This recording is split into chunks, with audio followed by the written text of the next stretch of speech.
never be. Okay. All right, people in the booth, we are ready.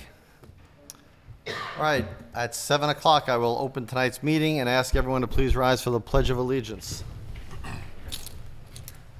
I pledge Allegiance to the flag of the United States of America and to the republic for which it stands, one nation, under God, indivisible, with liberty and justice for all.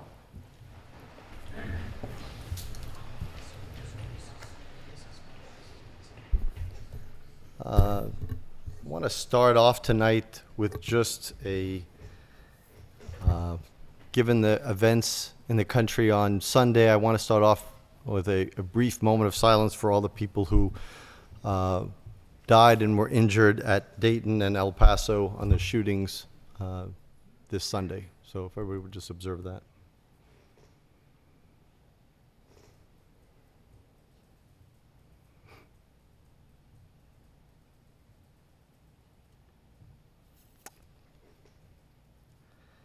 Thank you. The adage goes that insanity is when you do the same thing and expect a different result. With the events of these, I hope something, I don't know what, but I hope something is done, because doing nothing is obviously not putting any slowdown on these events. So I don't know what that answer is, but I hope somebody comes up with something and not nothing. I agree. Any public comment from the board tonight? No. I have a comment, I guess in the form of a question. Maybe it would come up later in action items or something. I'm just going to end up having questions, and they were for Heather, possibly for Adam, about circumstances related to not having a building inspector, and what's the protocol when you need a inspection and we currently don't have anybody to respond. I think there's usually like an hour window and stuff, and just not sure if we have information as it relates to that topic.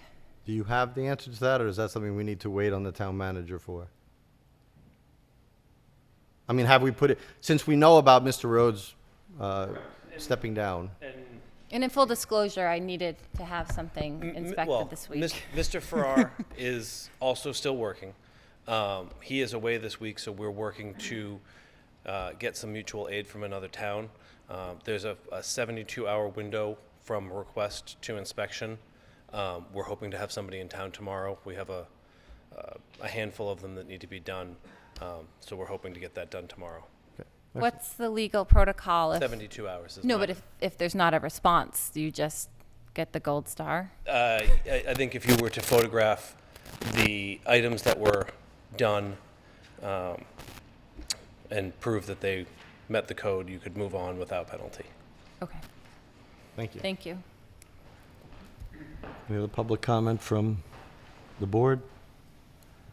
On a happier note, I do have I want to thank Steve Archambault and all the players in the town band. Last night was their final concert of this season. It was an excellent season again, well attended. I want to thank everybody who sponsored all the events. All the six had different sponsors, and all the people who helped put on the event. It really is a wonderful family-oriented tradition, and I'm glad to see it continue. And it was really good, and they, knock on wood, this year they had great weather except for one. Last night was the makeup for. So next year they have committed to come back again. So if you missed it this year, you have another season next year. I was shocked when I saw August 5th as the final one, when I drove through and saw the sign like Yeah. summer's over. Yeah, it was actually supposed to be the week before, but the one last night was a rain date because of 2 weeks ago, I think. And I would add to that sort of sentiment is, and I already had said, but I went to the farmer's market again. Now, like repeat customer, you return your milk jug, you get $2 off, bought another pint of ice cream, and I could barely find a parking spot. I was like way, way down in Old Primary, and it was bustling. So it's was. an I was awesome there job too. for everybody who Yeah. contributed this year. Any public comment from the public? Mr. Passios.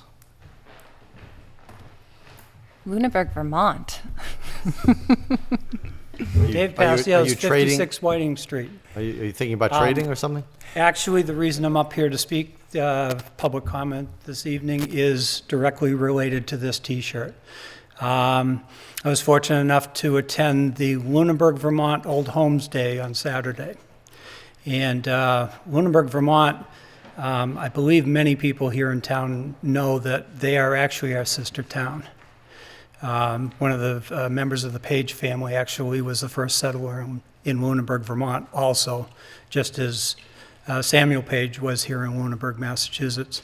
And they're very much aware of their history up there. I met a young gentleman that's part of the Historical Society that knew more about it than I did. So I was pleased to see that they were preserving that history. The day itself was fantastic. It's similar to the events I remember growing up as a kid. Although it was only one day, the entire town came out. They had horseshoe tournaments. The fire department was cooking hamburgers, hot dogs, and French fries. They had another wagon that was cooking chicken and other meats. Band concert music all day. And then an auction at the Historical Society to end the festivities. And it was all put on by the Historical Society. So I'm hoping that maybe in the very near future, we can bring that back to Lunenburg and maybe do some type of an exchange with Lunenburg, Vermont.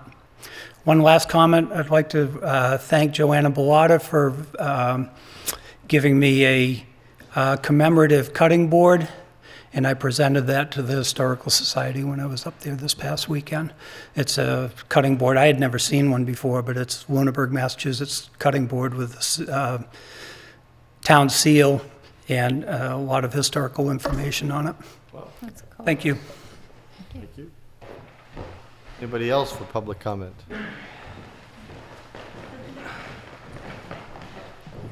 My name is Steve Bean, live at 27 Fire Road 15. I prepared a little bit of a statement. It's kind of in response to Mrs. Luck's comments from the July 25th regarding the Lake Shirley Improvement Corp. If you please bear with me, it is a little bit long, and I will go as quickly as I possibly can. I did not have the privilege of growing up on Lake Shirley or coming to it. I do believe that living on the lake or on any other lake is a privilege. I moved to Lunenburg in 2005, and my first summer living here, I was met with piles of weeds on the beaches, and the infestation made boating nearly impossible. I don't know what it took back then to get the approval for the lake to be treated. I was not involved or even a member of the LSIC at that time.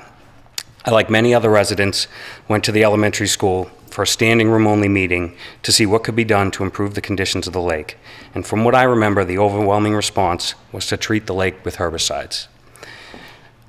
I don't believe anyone can honestly say that the lake isn't better off now than it was before the treatment. The recent home sale prices on the lake are a testament to the success of the past 10 years and the desirability of living on Lake Shirley. I was not involved with LSIC for many years while living on the lake, but owning a property and raising a family on the lake, I felt like I should get involved and contribute to securing the future of the lake and my property. I was at the meeting in which Mrs. Luck referred to, where the bylaw was changed to eliminate the term limits for the president of the LSIC.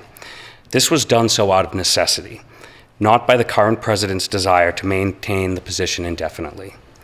I've been on the Lake Shirley board for 5 or 6 years, and at every annual meeting that I have been to, Joanna Bellata has pleaded for anyone to take the position.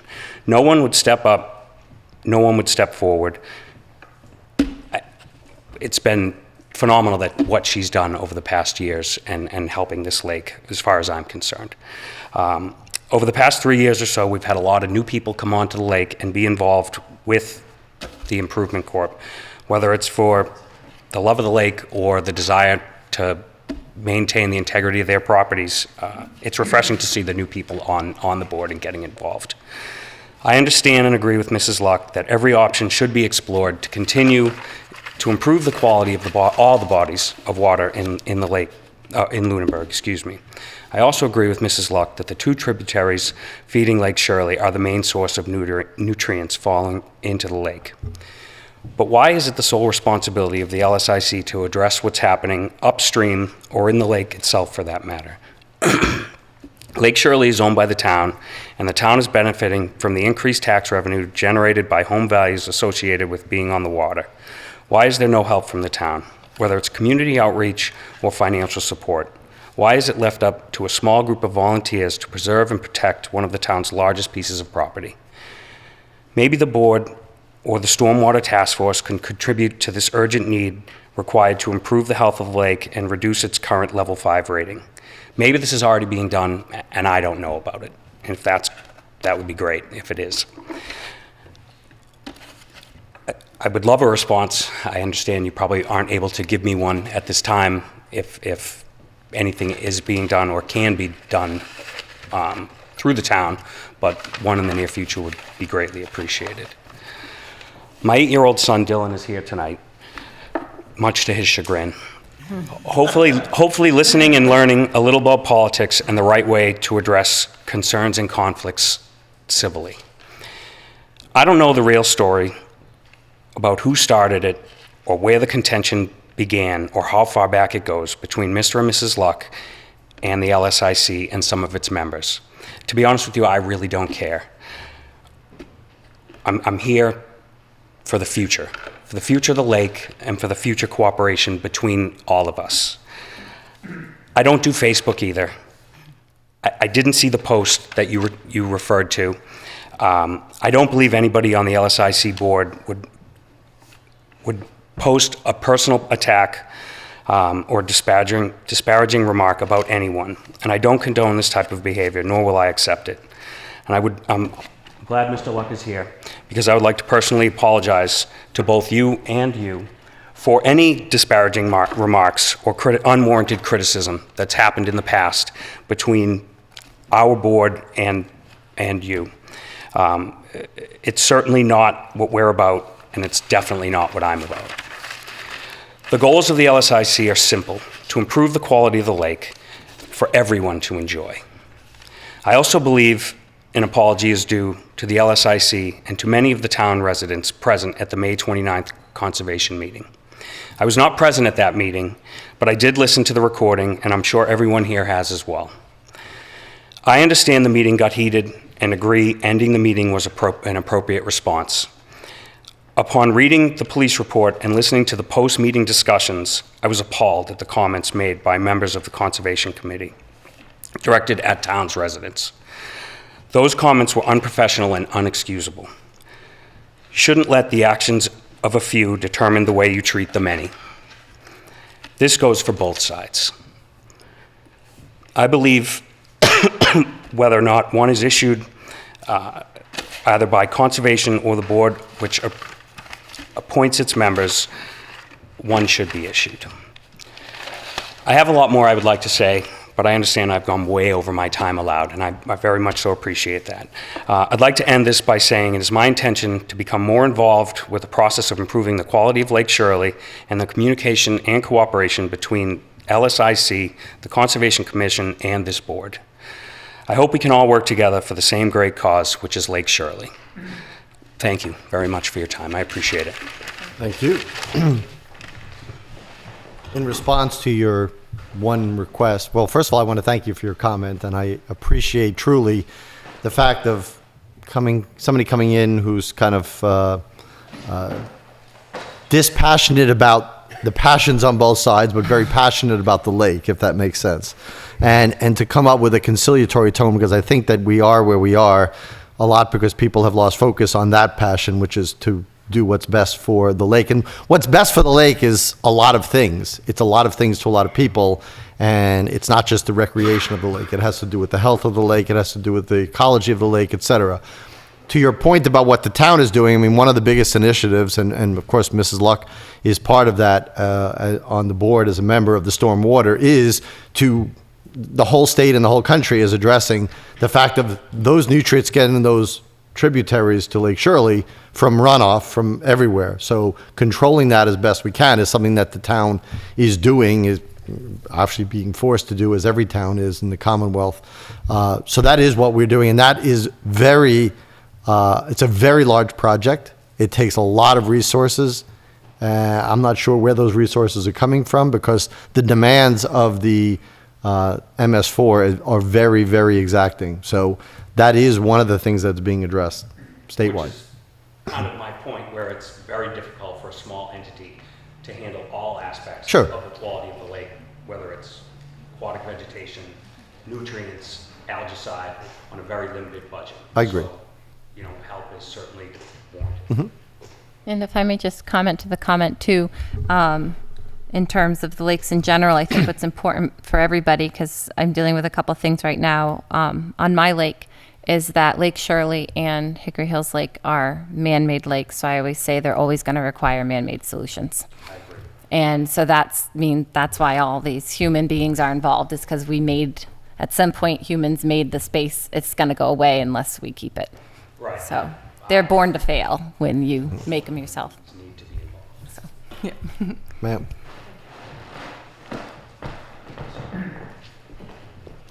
Cindy Lee, 140 Flynn Road. I think I have a different part of the solution or the problem to talk about. I came here to express my concerns about the LSIC and the LCC boards working together. Although we came to an emergency agreement at our last meeting together, something needs to be addressed, and I'm going to do that. It's not easy. Board member personalities on either side have not changed.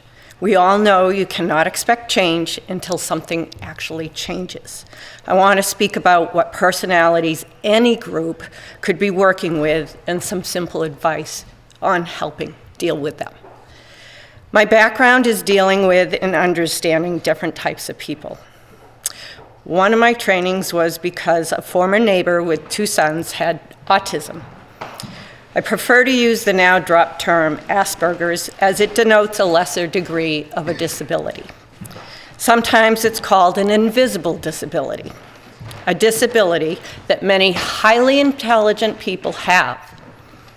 It's easy to identify by saying they have social difficulties, things not like grasping the personal space rule, being a concrete thinker who sees yes or no, and trying to land in between to compromise just isn't in their mindset. They must get their correct way to finish or stop. They can continue something for years. They just can't move on. I live it all the time with some people close to me. Behavioral management is a proven way to teach them. It's just training. Just saying it needs to be tabled and we will talk about it later can work. It can be an exhausting, endless cycle without other people stepping in. Extra communication, like look at how others might perceive this, often helps. It's just training. Another personality is being an older generation, and I am in that generation.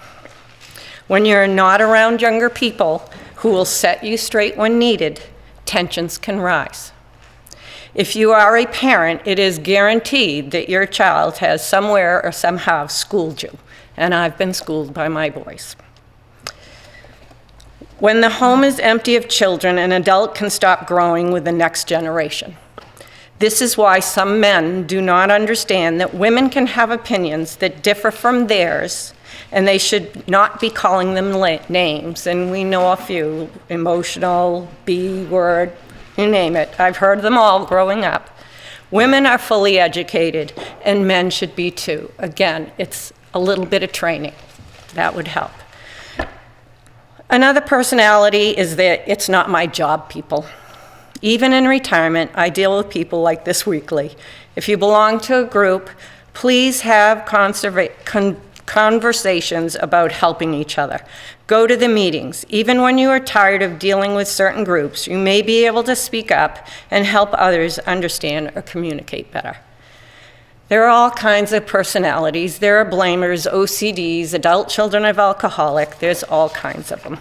And we all have baggage somewhere, somehow, or know somebody. So I think the best thing is training and communication. I think that's the answer. I'm an outsider that came in and watched and listened and looked. And I'm seeing some simple things that can change stuff. So having said that, I will say the best thing that came out of the meeting that we had held here with LCC was the changing of the chair position to Mr. Dwyer. It led to an extremely productive process of rewriting the order of conditions. Mr. Dwyer's professionalism in managing people was highly effective. He has an ability to handle different personalities politely and nicely and easily. And getting that order of conditions done in 2 hours when the past group had worked on it for months is just extraordinary. I can only hope the LCC will use his strengths whenever the LCC meets with the LSIC. I believe that alone will prevent us from coming back to you. A lot of training, different training, simple things. I would like more clarity on what remedial action was taken on the open meeting law that was broken, and if there is going to be training going on or if there has been. And thank you very much. I appreciate you listening. Thank you. Thank you. The open meeting law was responded to by our town council, so that has been done, just so you're aware. And everybody who filed an official complaint got it and should have gotten an official response. It doesn't say what the remedial action was, so we don't really, it could have been, don't do that again, and that's it. We don't know. Okay, I'll review it. I don't have them in front of me. Mr. Bowen. Thank you, Mr. Chairman. Robert Bowen, 1686 Mass Ave, but here tonight in my capacity as attorney for the Lake Shirley Improvement Corporation. I'll let the members speak. They're speaking articulately to the substance of what was said at your last meeting, but we have some legal concerns with it. We believe that the acting chairman's 8-minute prepared remarks that were not on any agenda for us to respond to, be present for, were yet another open meeting law violation. And obviously there are people here tonight with things they want to say about it and things that they want to respond to about it. I don't think it was constructive to call the Lake Shirley Improvement Corporation haters. I was encouraged by the spirit of the comments that we heard here, and I hope that we can build on that. But for 8 minutes of prepared remarks to be put out there with no ability for the Lake Shirley Improvement Corporation to respond to it, and to have the other members of the board who were present not comment on how inappropriate it was troubling. So we have an open meeting law complaint. I don't expect a response tonight, but we'd like to have that addressed. If I may hand it up, Mr. Chairman? Sure. There's an original. Have you, well, I guess we will, did you send an email copy of this? I can. I'll send Send it to the I'll town send an email, manager and I also and have to CC file me, it. please. Yeah, and I also have to file it with the clerk's office. Right, okay. All right, thank you. Thank you. So let's hold off. Mr. Chair, may I make a comment? Mr. Jeffries. So, over the last couple of, I thought a lot about whether or not I wanted to actually respond to some of the, publicly respond to some of the comments that have been made over the last couple of months now with regard to Lake Shirley Corporation and the Lunenburg Conservation Commission. So, a few things have been said that I want to really directly respond to. The first is, it's my belief that all of us are held to the same standard. Whether you sit on this side of the table or you're on that side of the podium, we are all residents of the same town.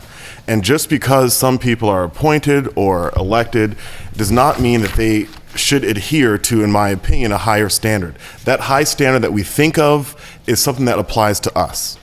And, I think that when I listened to the May meeting with the Conservation Commission and the public, residents of Lake Shirley, it was disturbing. It was disturbing. I think that all of us are adults, and we know that emotions get heightened sometimes, and situations, in certain situations, we give out that response because we're really passionate about what we're feeling. And that's absolutely okay. But when we cross that point where we're calling people liars, we're calling processes corrupt, those are, to me, words of assault more than words of compromise. Mr. Chair, point of reference, are we on board comment, public comment, or are we off our agenda? Because I just want to make sure we're on it. Well, he's responding to this is all public comment. So I just want to clarify that we're public commenting, Yes. and this is a board comment as a part of public comment? Yes. Okay, just in light of being on or off an agenda. Yep. Yes. This is a. Okay, thank you. So that's one point. The other thing I want to make is a lot of what I've been hearing over the last couple of months has gotten to the point where it's very personal. And we've kind of shifted focus away from what this is really all about, which is the health of a lake. As residents, the decision of Lake Shirley, which is fully within your right, the Lake Shirley Corporation, to sue the town, and I can't speak on behalf of the board, I can speak as a resident. As a resident, none of us who don't live on Lake Shirley have access to Lake Shirley, right? I mean, we just don't. We can't pull up a boat, and we can't pull up a boat and use the lake. That's not something that we all can do. And maybe I'm incorrect on this, but as far as I'm aware, it's not publicly available to all of us. But it is town property, and we do understand that Lake Shirley as a corporation is our agent who's taking care of this for the residents who are there. I find it really difficult, just as a resident, never mind me being a selectman, as a resident, when you have a town agent that forces the town to have to spend money without first coming to the town to have a conversation, I have a problem with that.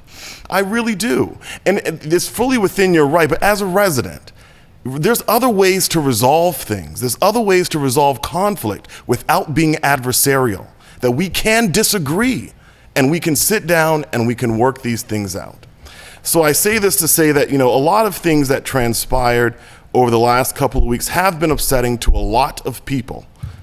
Not just people on Lake Shirley, but people at home who are watching this week after week and are saying, what is being done here? What is the board doing to respond to these concerns? And what is the Lake Shirley Corporation doing? And I think that there's also been a bunch of misinformation about what's going on. And I'm thankful that the meeting in July really clarified a lot of the stuff. It's hard to sit here when you have an opinion and not be able to say it because you have to follow the process. And I think that the process clarified for a lot of people that it worked. I think that people walked away from the table saying, you know what, I have a better understanding today, this all makes sense to me, and this process worked.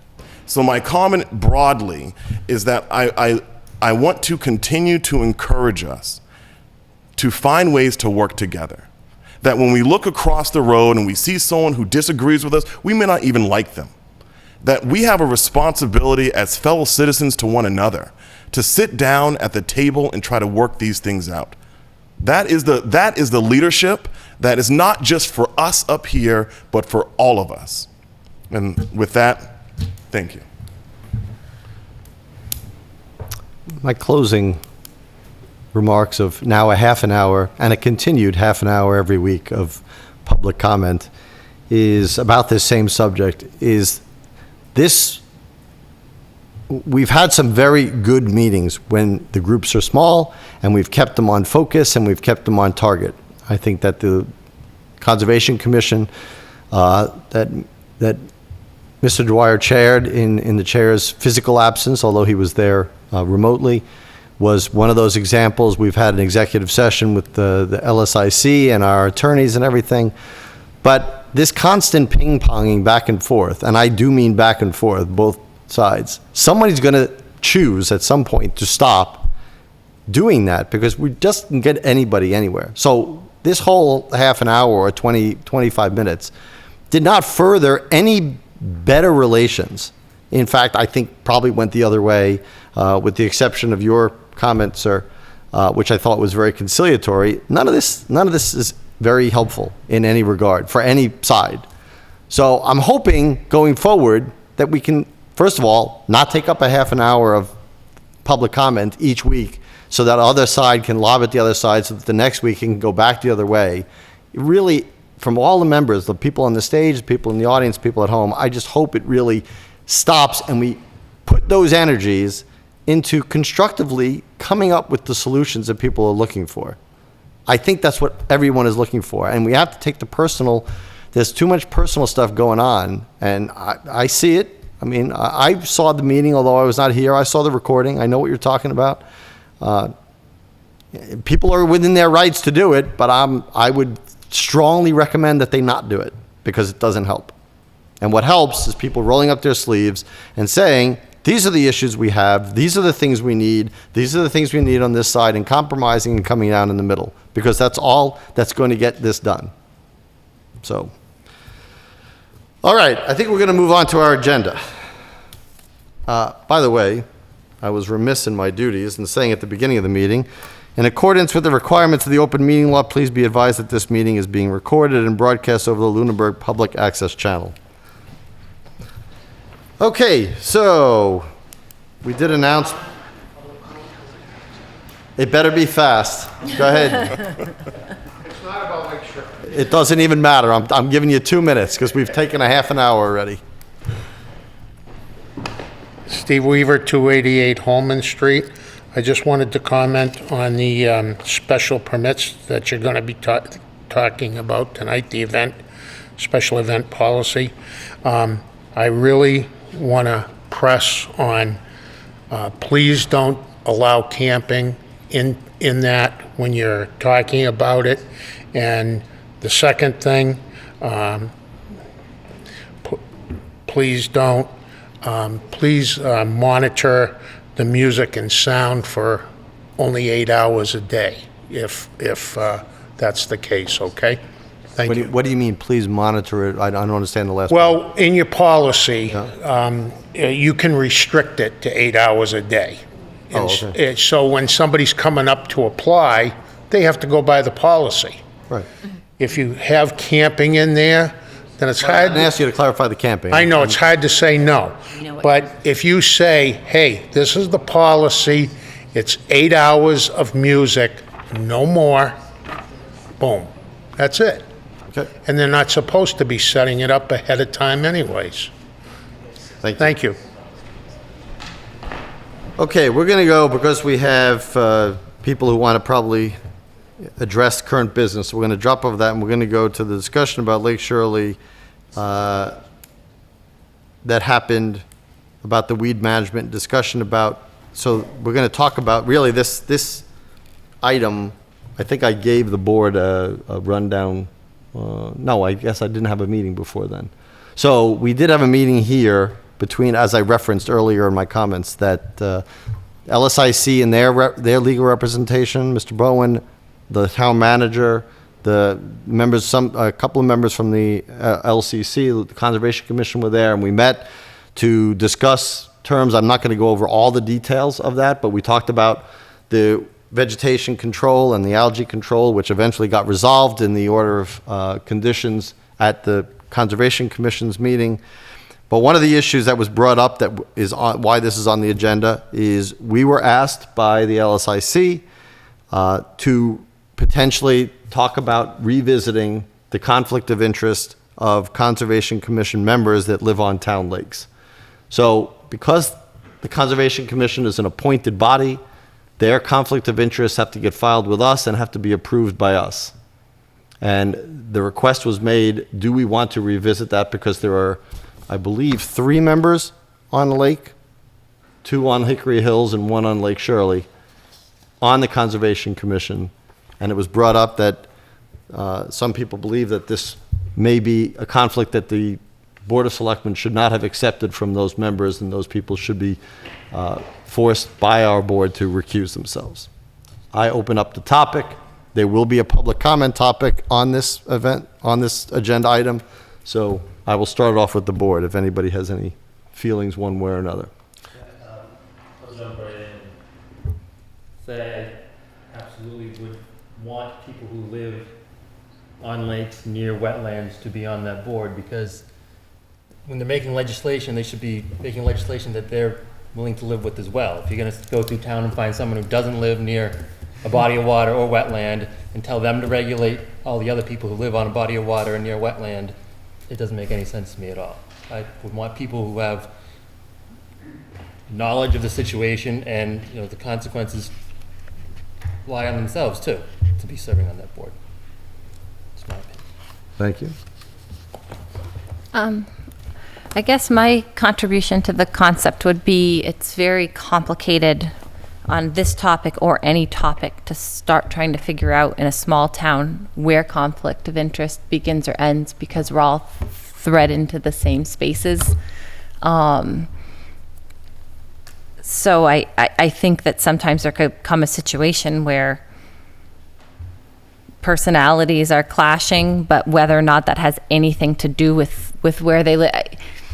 I have a hard time with sort of taking it and looking at hypotheticals in all different scenarios where a lot of times, like Damon had said, it's a positive to have people from a space thinking about a space. And I'd hate to think that, it's almost like saying we can't talk about Lunenburg because we're from Lunenburg, or you can't talk about your lake because you're from that lake. And I see where conflicts could come up, but I just don't know if you could make a rule where you could really identify the long-term consequences of trying to separate people from being involved in those things that they live around, because that's the nature of everybody involved in small town. We're always one or two people away. Even if you're not on that lake or this lake, your mom or dad might be, so on and so forth. And so where do you start to draw those lines? And how do you get people to contribute where you're looking for ways that they can't? I don't know if that makes sense, but what I'm saying is I think it's hard to really define what the rule would be. And as a town, we are always looking for volunteers. If we start legislating, you can't volunteer for this because of the street you live on, that doesn't bode well for volunteerism. And 3 members of this board live on lakes. There may be something concerning lakes that comes before us. And does that make us more valuable or less valuable? And how do you decide ahead of time? I wouldn't know. And the So if I may, just so I want to fully understand the position. So on the topic of revisiting or not revisiting the approvals we've given to the conflict of interest of 3 of the members of the Conservation Commission, after what you said, I am unclear whether you want to revisit it or don't want to revisit it. I think in certain situations in town, you could find a conflict of interest in just about any scenario that plays out, but I don't know if you could specifically make a rule. I guess I'm saying not revisit it because I don't understand how you could articulate what the rule would be. Okay. That because you live on a place, you can't contribute to it? That's... Well, just to be sure, conflict of interest has a very specific definition in Massachusetts law. So it wouldn't be us making laws. The thing is, do we appreciate or do we agree with that the person is not in violation of any of the existing conditions for conflict of interest? Then can we do it by example? What Like are the an conditions? example of when a conflict of interest would hypothetically be occurring? Yeah, so what is the conflict of interest? Well, there's... Because I understand. You can't clear, so the most clear one is you can't take gifts from people you're doing No, no, business no, with. I understand that. But I'm that's a talking legal one. about- The other one is if you have, the most common one, and I think this is the one that, and I don't want to speak for them, but I believe this is the one that the people who want us to revisit it want to apply, is that you're prohibited against actions that affect your own financial interest. Okay? Only, So- and they needs to be substantial, right? No, I guess that's a gray word. I don't know that substantial. It has to be enough that you'd say, well, I'm not going to do this because it's not going to benefit me financially. I guess Right, I'm so just then trying it to... would it would impair your judgment. An example of a conflict of interest where the Conservation Commission member living on a lake negatively impacts an outcome. Because I'm thinking, okay, I just needed approval for 13 trees to come down. And people who live on lakes came to my lakefront property and looked at my lakefront trees. And I thought everything was very respectful and honest and went smoothly. And I went to a meeting, and having had people from the lake at the meeting, for me, didn't seem to be a problem. It seemed like they understood the property, they understood the circumstances. So I guess I'm just trying to find the opposite of that example, a time when it has failed? Okay. Like, what problem are we trying to Well, solve? I don't have one, but maybe somebody else in the audience does. To build on what I was saying, if someone commits an act that would be perceived as conflict of interest, then sure, we should, look at that, but just blanket saying everyone who lives on a lake, we're gonna have to revisit it because they live on a lake is not something I'm interested in. Okay.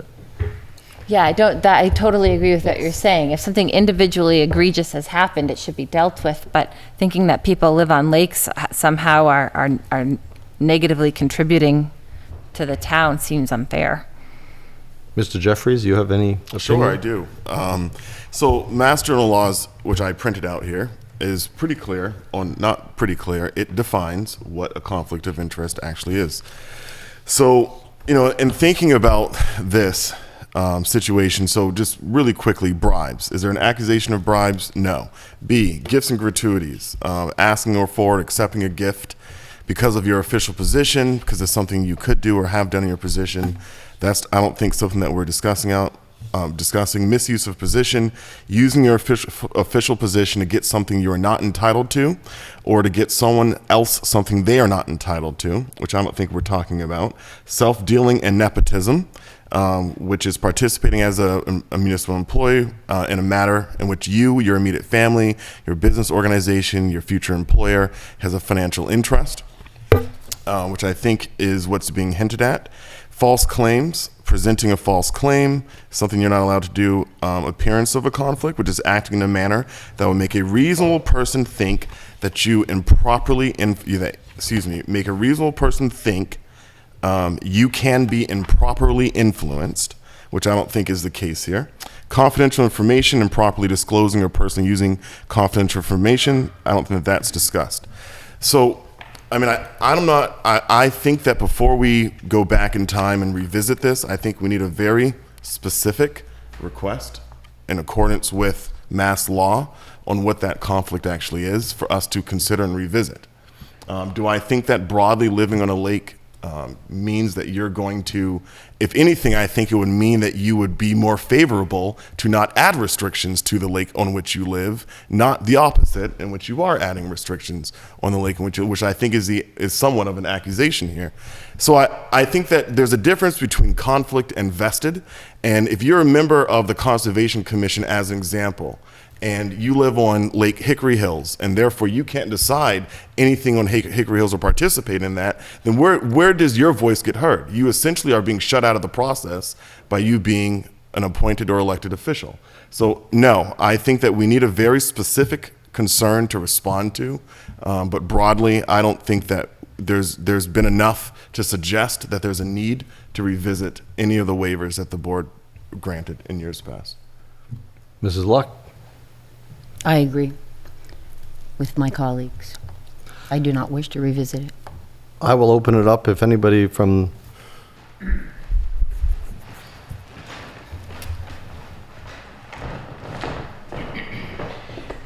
Attorney Bowen again, representing the Lake Shirley Improvement Corporation. Just to address some of the questions and concerns that I've heard. First of all, the chairman is right, and you've read from the law. We're not asking you to make any new laws. There is a conflict of interest law in the Commonwealth of Massachusetts. And to paraphrase, if you have a financial interest in something, and in the judgment of the board that appoints you, that financial interest is enough that might call into question your judgment, you have a conflict of interest. And to your point, though, the law doesn't ask us if it's pro or if it's con. The law asks us, is there a financial interest? It's like Pete Rose betting on baseball. Oh, but he only bet on his team to win, so there's no problem, right? Well, no, that's not how it works. If there's a conflict, there's a conflict. So in our view, ownership of a home on a lake that's worth several $100,000 constitutes a substantial financial interest.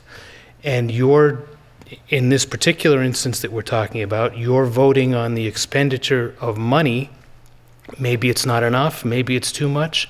Maybe you're going to vote to order them to spend hundreds of thousands of dollars that they don't have to spend so your home can be better and so your value can increase. And I'm not saying that that's what's going on here, but I'm saying that's the type of issue that the conflict of interest law is intended to solve. And yes, unfortunately, I do believe that if there's spending articles that are coming up for somebody who lives on a lake where they own perhaps their largest financial investment, I think that does present a conflict, not only on Lake Shirley, but other members on other lakes. And it's not that they can't serve on these commissions and serve the town. Their knowledge of waterways and lakes is certainly valued and can certainly be put to use in other matters, just not that particular one where they have a financial interest. And so that's what we're asking the board to take another look at. May I ask a question? Yes. Where we've taken a vote on anything financially related to this topic? Not your board, the Conservation Commission is ordering Lake Shirley to spend money to clean the lake. So there is a financial issue at stake in that particular example. I don't think that's an accurate depiction, but okay. All the activity through the LSIC is discretionary, so nothing is forced. They don't have to do anything. Am I incorrect on that? That is correct. Okay. If they want to treat the lake, they have to do it according The to the town conditions has not that are being imposed set. spending Right, upon right. the citizens. Exactly. But the principle is the same. There's a multi-$100,000 asset, and they're on a board that is being asked to make decisions about that. And it's just different than this board sitting in judgment like it does every day on the spending for the town, because the law treats that differently. You are making a decision that affects the whole town.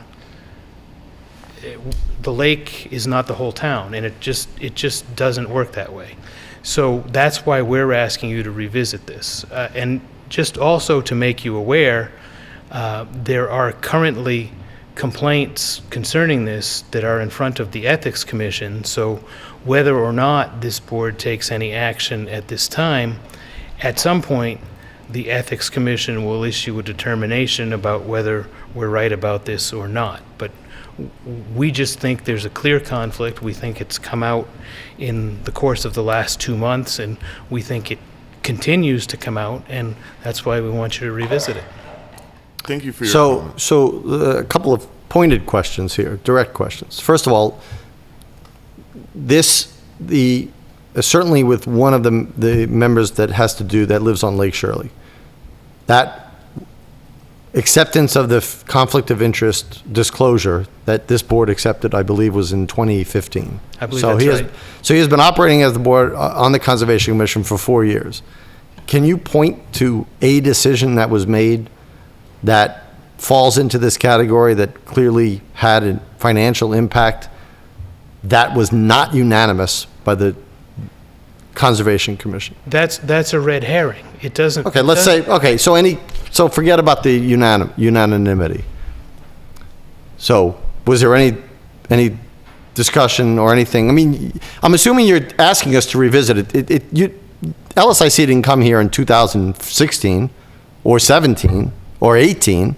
So I'm assuming everybody thought it was fine then. Well, no, it's been percolating for some time, but it finally got to the point where they thought something should be done about it. Right, something should be done because somebody saw an event, and I'm asking you to provide some kind of evidence of said event that finally, to your mind or your client's mind, tipped it to the point where we have to act. The continued orchestration of the amendment to the order of conditions that has us presently in litigation. That's what brought this to a head. Okay, but what was the financial interest that you feel that decision violated in the conflict of interest law? That's what you're not convincing me of. I've told you what we think it is, but it has not convinced you. Right. No, I just don't see if we're talking about the fact that the fees, first of all, my understanding is twofold. Nothing is mandated that the LSIC do. Number two is it's not mandated like it is at Hickory Hills. If you own a property, you are part of the association, therefore you are paying. I think the case is even weaker in Lake Shirley because you don't have to be part of the LSIC. So no one is forced to pay anything. So really, I don't get the finality or the direct impact of the financial impact of that decision, or any decision. They do have to pay it if they want to treat the lake, and it's sort of a fiction to think that nobody wants to treat the lake. So we think there is a financial impact.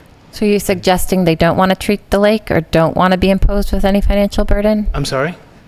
Well, are you suggesting that they don't want to treat the lake No, or no, to be I'm imposed with suggesting any everybody financial? wants to treat the lake. So Then if somebody on conservation is against a treatment, then they actually are against the spending of the money. So I'm not following the conflict. everybody wants to treat the lake. If you want to treat the lake, you have to spend $30,000 to $50,000. So they want the green light on the spending. So if somebody's against the spending, where's the conflict? But nobody on the current board is against the spending. They're requiring more spending to increase the value of their house. Spending that the corporation wants to occur. No, the corporation wants the treatment of the lake to occur at a lesser cost. And is that possible? The Lake Shirley Improvement Corporation feels it's possible. That's the nature of the dispute. Yeah, Okay. Again, I think from what I heard on several things, it has more to do with, they want to do it with less oversight, which would lessen the cost. Not that they want less cost, they don't like the oversight that's being asked, Well, which increases the cost. I don't think you can separate the two. I think there's costs and oversight. Yeah, but the reasoning is important. I mean, if it's burdensome because they want to be burdensome, or they do it because they want to be of sound scientific properties and principles, that there's a huge difference between those two. Are you saying And they're overly? Is it the indication or the position that the conditions being put are overly burdensome, intentionally overly burdensome to raise the cost? I don't know if I'd go so far as to say intentionally overburdensome, but overburdensome, yes. They believe that they can treat the lake in a less burdensome way. They believe that DEP will approve that less burdensome way, and they believe that that is sufficient to protect the lake and the environment without incurring the additional costs that some members of the Conservation Commission have persuaded other members of the Conservation Commission that are needed. That's exactly the conflict. And And I think I don't know how I can persuade you, but that's our view of the conflict. I think that's Miss- unpersuasive. I'm sorry, I was going to direct something to Yes. our chair. One thing sometimes I like to think about is whether or not this topic is really in the jurisdiction of the Board of Selectmen. Like, I mean, we appoint the conservation, so I see the connection there. But right We accept their now, conflict of interest. If they file a conflict of interest notification, it is up to the appointing body to accept because it. we appoint the Right. conservation If they were elected, commission. then they wouldn't. Then it would be just between them and their board and the State Ethics Commission. But this one, we are accepting, which is why it's before us tonight. And I like to get out of the actual topic and do more of a hypothetical. And I just think of a situation, if I'm on conservation, I live on Hickory Hills and there's a matter facing the lake. Does it mean I can't have an opinion and then stand behind it? And that's what I get concerned about, is if, whether or not I agree with people, I get concerned about suggesting people can't be present in a space and have an opinion. And that's sort of been the nature of my existence politically here, is oftentimes being suggested on other topics. I can't have an opinion for some reason. And some like, no, I'm here and other people put me here. So I feel very generically that it's normal for people to sometimes disagree. And if we look for pockets of disagreement and try to eliminate their contribution, no matter what it is, I have a little bit of a concern for that. I dealt a lot with state ethics and had a lot of really awesome conversations on a different topic I was working on, completely unrelated to this, but I learned a lot. And one person said to me when I was unhappy about something and trying to figure something out, congratulations, welcome to politics. If you don't like what's going on, then get involved. And so that's why I worked my way to be involved. So I think then the nature for some of this is for people to participate put themselves in the position to contribute, to fight for the opposing opinion of that of which currently exists. Fair enough. I mean, I think that this is a little bit different because you have a measuring stick and you got to measure, does it reach the line where it cannot, that you feel that the member cannot act objectively, that the financial impact doesn't have to be nothing. It has to be substantial enough that you don't believe the person can act in an objective way in their capacity of their appointed position. That's really the measuring stick. And because the lake is not their actual property, as we keep saying, is it really personal property when you're making a decision for a town-owned lake? Or does it just fall into the category of town versus personal property? Because you're not making a decision for your address, you're making a decision for something you abut. So there's a nuance there. You and 250 other people. And I'm not saying what I do or don't agree with. I just, in the topic of conflict of interest, I think it's really extrapolating it, and we could fall victim of other people being unable to contribute with their own ideas. Because again, it's like financially benefiting property. Well, you can say, okay, well, tax values and value of the property, but if we're really talking about the body of water, it's just a piece of town land. So it benefits all of us then. Anybody else have anything Thank to you. say? Thank you, Mr. Yeah, Bowman. I'm unfortunately not persuaded by the argument from LSIC on this one. I think that what I would look for here is I'd look for multiple or at least one instance in which there was a really close vote or 12 angry men where one person's rallying to push the vote a different direction. But here you have a body that's overwhelmingly voting a certain way. So, I guess I'm not quite clear here on what it is that I'm supposed to identify as the conflict. Just the fact that you own a home is a conflict? It's a significant financial interest that presents a conflict, yes. But watch the April 17th meeting. I've seen that meeting. There was a member who the Lake Shirley Improvement Corporation presented a scenario in which litigation could be avoided. There was a member who, in fact, to use your words, spearheaded the movement to go down a different path. And I do regret that we were unable to speak to this board before we went down that path, but I did try to reach out to town council, and we were having several conversations. However, we had a unusually, somewhat bizarrely short 60-day statute of limitations. We ran out of time, and I apologize for running out of time, but that's the corner we were backed into, and it was that member, in my opinion, listening to that meeting, who steered the oar and moved us in that direction. That's why we're here. I appreciate that follow-up statement, Mr. Bowen. Certainly, I think that you are, zealously representing your client, as I know that you've done in the past in our interactions with one another. So I respect, and the fact that you're a member, that you're a resident here in Lunenburg. I do respect the role that you play in all this, and I think it's important. The fact that the LSIC has retained counsel, I will say just personally that I think that it's a good thing that they at least retained a resident here in Lunenburg. But I respectfully disagree with you on whether or not this presents a significant conflict. I think that it's, Mr. Luck here, which is who we're talking about, owns land on the lake, and I do recognize that, as many people here have stated that they also own land next to lakes, as many other members of the Conservation Commission also owns land on lakes. And for us to position ourselves to believe that the simple act of ownership alone is enough to say that there's a conflict here that requires some kind of action on our part, I don't think it rises to this level yet.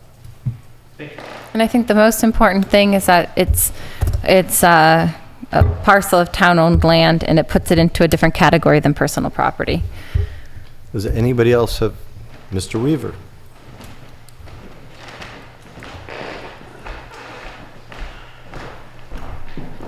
Hi, Steve Weaver, 288 Holman Street.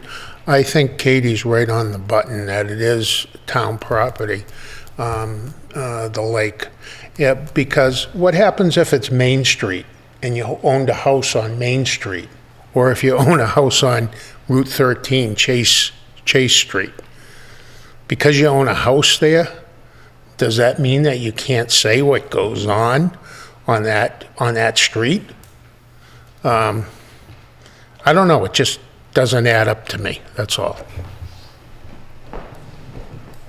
And I think following Mr. Weaver's example, I mean, that would exclude someone from being on the sewer commission if sewer was being discussed on a road that you live on. I mean, you know, this keeps going on and on and on. Or if you abutted conservation land. Yeah, Could you speak on that behalf, or does that benefit you to Yeah. have it, it would just maybe never end if you kept So- thinking of examples. With seeing no one else speaking, is there anybody? Mr. Dwyer. Todd Dwyer, 361 Mopus Road. I'm also the vice chairman on the Conservation Commission. I think there is a conflict for each of our members who sit on lakes, which is why they disclosed it to the Board of Selectmen and allowed you to make a determination whether that was a serious conflict or not. And I'll leave that to you.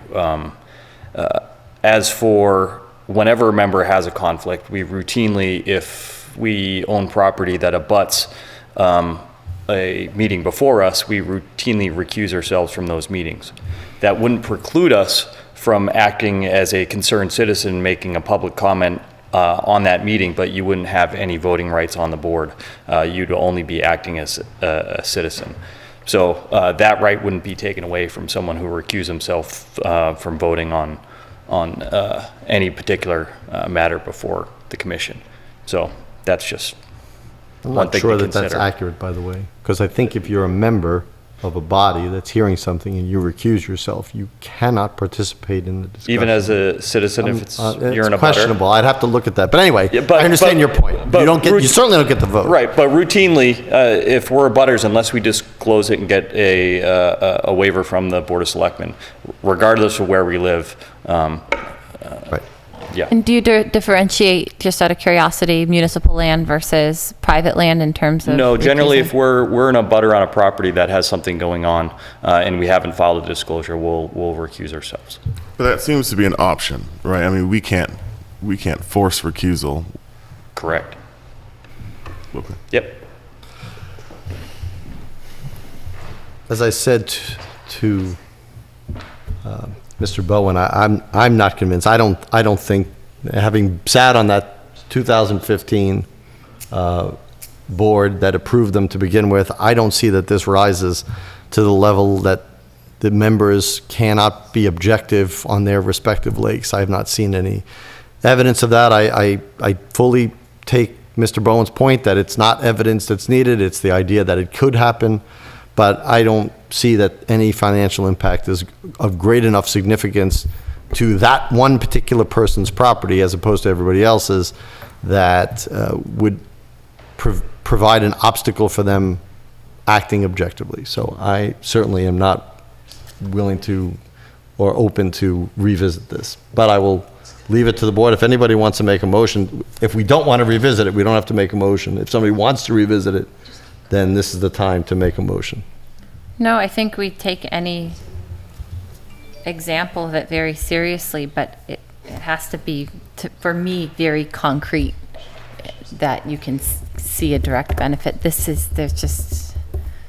think it has more to do with a lot of the background of everything than it does to do with the specific. So is there anybody who wants to make a motion? Hearing none, we will not be revisiting that, and we will keep those conflict of interest approvals in place. If there's a case before the State Ethics Board and they decide otherwise, obviously, we will abide by those. Okay, let's go to the review and acceptance of the town manager evaluation form. This should be the last version of this. I am hoping that everybody on the board had a chance to review this. It involves the bullets. The last thing we did was change the number of bullets to what we see here. Does anybody have any comments about the document? Sure, my comment would just be that I feel pretty good that it's August and we're ready for something that takes place next spring. Yep, and we have one more So- meeting about this. That's with Labor Council to talk about the process of how we write the composite evaluation. We spent That's gonna be- so many hours Yep, well, we're gonna spend mulling some over more. the confusion of Yep. last year's form, so I'm very happy that we put in the time to try to make a better product, so next year feels more comfortable for everybody. I have a question on number 4, organizational leadership and personnel management. Can we talk about that or not? Yeah. I mean, Okay. Before we approve it, what do you have? I guess I need to understand how, as a Board of Select person, I would obtain this information. When we were going through this all, I mentioned that I felt that a couple of members should, in confidence, be able to speak with municipal employees, so there could be a report added to this that would talk about how people feel about the town manager, how employees feel about the town manager. It's done in the town of Harvard. I read that review, and I thought it was a nice addition. Well, two things. First of all, if you have that and you find out how they've done that, I would bring that to the board. We don't have to make this part of this document, but I would find it hard to believe that organizational leadership and personnel management, which is probably one of the key components of the town manager's job, is something that the Board of Selectmen would not be judging or providing input on and evaluating. So we have to find a way to do that. One of the things when the Labor Council comes before us is to talk about our ability to talk to the directors and the chiefs of all the departments and discuss with us in private, individually, it doesn't matter. And I never saw before that was an unfair practice. And we're going to talk with Labor Council if he believes it is. Oh, Because I okay. think that's how it should be done. Okay, great. Because I remember not that it being us being told that that couldn't happen, and it was confusing to me. I didn't follow the process last year, at that level, so I can't speak to it.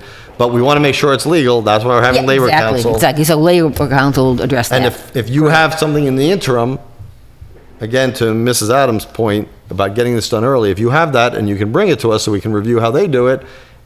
Yeah, If they're okay, doing it, it's I'll read out legal. to them. If we want to do something and Labor Council says, that's outside of the purview of what you can do, then we'll look at that policy. Okay, great. And he's, in the numeric component, we'll talk to Labor Council about too? No, we're allowed to do that. So, It's okay. about the process, about how do we come up with a fair way of doing, Will we have a numeric Yes. component? yeah. Okay, great. I mean, I see that there's numbers, but I didn't know if you were gonna No, those- add them up and all that stuff. Yeah. All right, great. There'll be a rating, that's why there's a rating at each one. So you'll have a rating, and here's the rating scale on page 2. First page of part 2 is the rating scale, All 0 right. to 4. Great. Okay, so, any other questions about it? I'm going to support this, passing this, but I would like to again note my difference with the board on section number 7, rating the town manager on her relationships with board members. And it doesn't say relationships. Relations. That's different. That means interactions. Thank you. Duly noted, Mr. Jeffries. Nuance matters. Okay, so I would entertain a motion on the document, the town manager performance evaluation. Move we approve the town manager performance evaluation as before us tonight. Do I have a second? Second. Any final discussion? No, I'd like to thank everyone for cooperating and getting this done. Okay. And we'll really be able to evaluate it when we do an evaluation. And then we can always, We always evaluate the evaluation. is that- Okay, all those in favor, please say aye. Aye. Aye, opposed? None, it carries unanimously. Okay, the final two, well, let's do, before we get Mr. Bernie up here as our guests, dais guest tonight, let's do over. Let's see, we have accounts payable, payroll in the amount of $649,911.18. Thank you. And Payroll deductions in the amount of $32,137.22.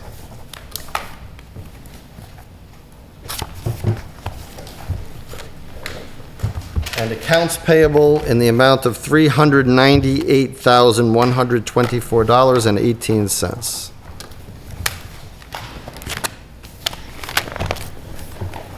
Let's see if we have any minutes. I think we did. No. No. Do we? Yes, we did. Minutes from June 4th and June 11th are in here. I think we got more put in, but anyway.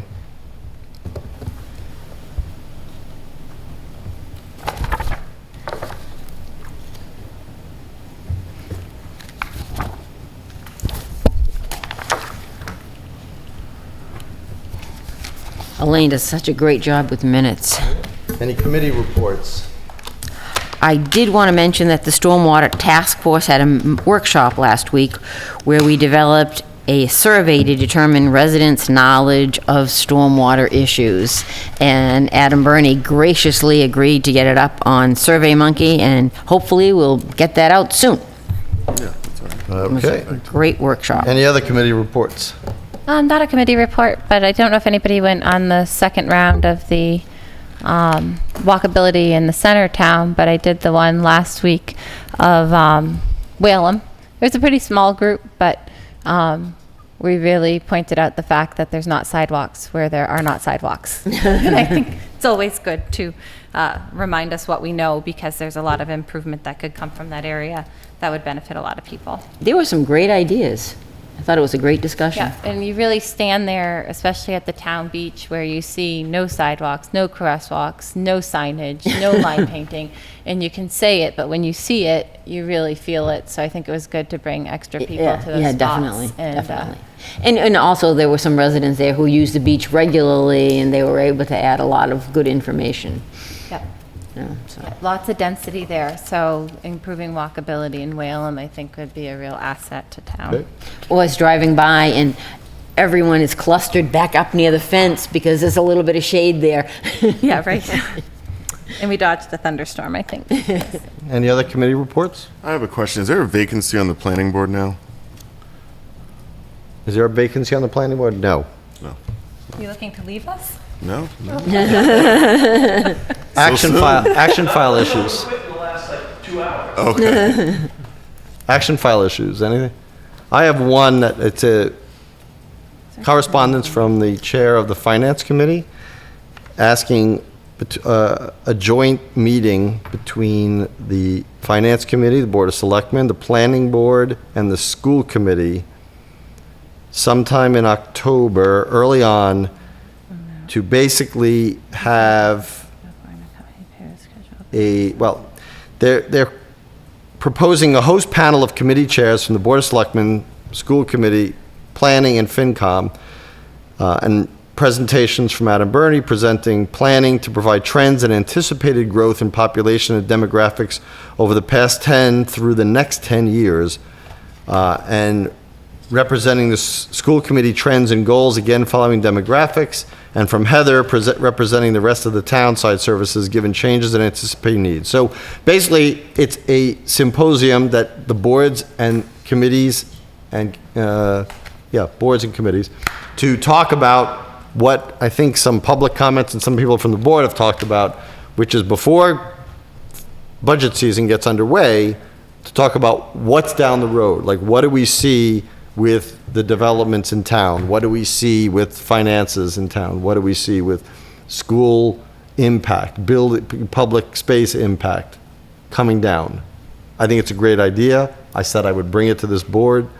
I will after I've just mentioned it into the record, I will forward you this email from the chair of the finance committee. It further details what the vision is. But again, it's basically just a symposium to get input from all the departments, through the land use director, through the town manager, through the school committee and the school superintendent, to get a handle on where we think the trends are going. And I'm assuming it's not just for academic purposes, it is for the purpose of planning for them. What's coming down the road? Right. It sounds like an intelligent thing to do. It does. So I would promote that we do it then. Do they have any idea when, or is this just In ground October. zero? October? Okay, thanks. Right? October? Are you familiar with this? Breaking news. Oh, okay. Sounds like it worked. Our hope is this could happen to early to mid-October. This just in. mention of it, but Yeah. I don't know that I. Well, I'm glad to inform you of it then, because you're going to be doing a presentation. Great It's not- idea. And I agree with this one point. It's not to be paired with anybody else's business meeting. So it's not going to be tagged onto a school committee meeting, a board of selectmen meeting, planning board meeting, It's just the FinCom meeting. It's going to be a separate symposium at the high school auditorium, because we want the public to be able to hear. There'll be some interaction, question and answer, but we really want things to be, I guess we'll formulate the formal details as we go along, get closer to the date. But I think she wants a buy-in on the premise, which I know, obviously, one person, I'm for it, so there's two people. I'm for it. Okay. All right, so I will respond to her. If somebody wants to look at this on the way down, you can read through it quickly, but I'll forward it all to you, too. Mr. Chair, I just wanted to send this one back. The amount at the top and on the post-it is different than the amount filled in the blank by about $100,000. All the other ones, the amounts are the same in all the locations. That one, I don't know if I'm missing something, but what's on the post-it in the top is usually in the fill in the blank. Yeah, that's, So I think we might want to redo that one. Good noticing. It's only about $100,000 different. all right, let's look. Yeah, it's clearly, somebody just wrote it. Some of the numbers are correct, so it just looks like a, All the numbers, well, yes, two numbers incorrect. All right, well, I don't know if anybody wants to unsign it. no, we'll just put it in, and I'm going to put it on the Post-it to please correct this.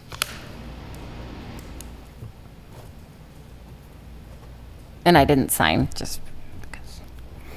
I think it already has 3. I didn't sign it. Well, it's on the page at the top, the right, so it's the fill-in one, so there's already a discrepancy.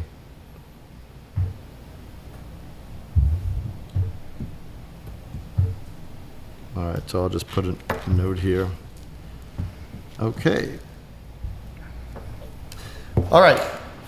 If you can sign, just send that down and just stack them on the rest of them. I'll call Elaine tomorrow. Okay, thank you.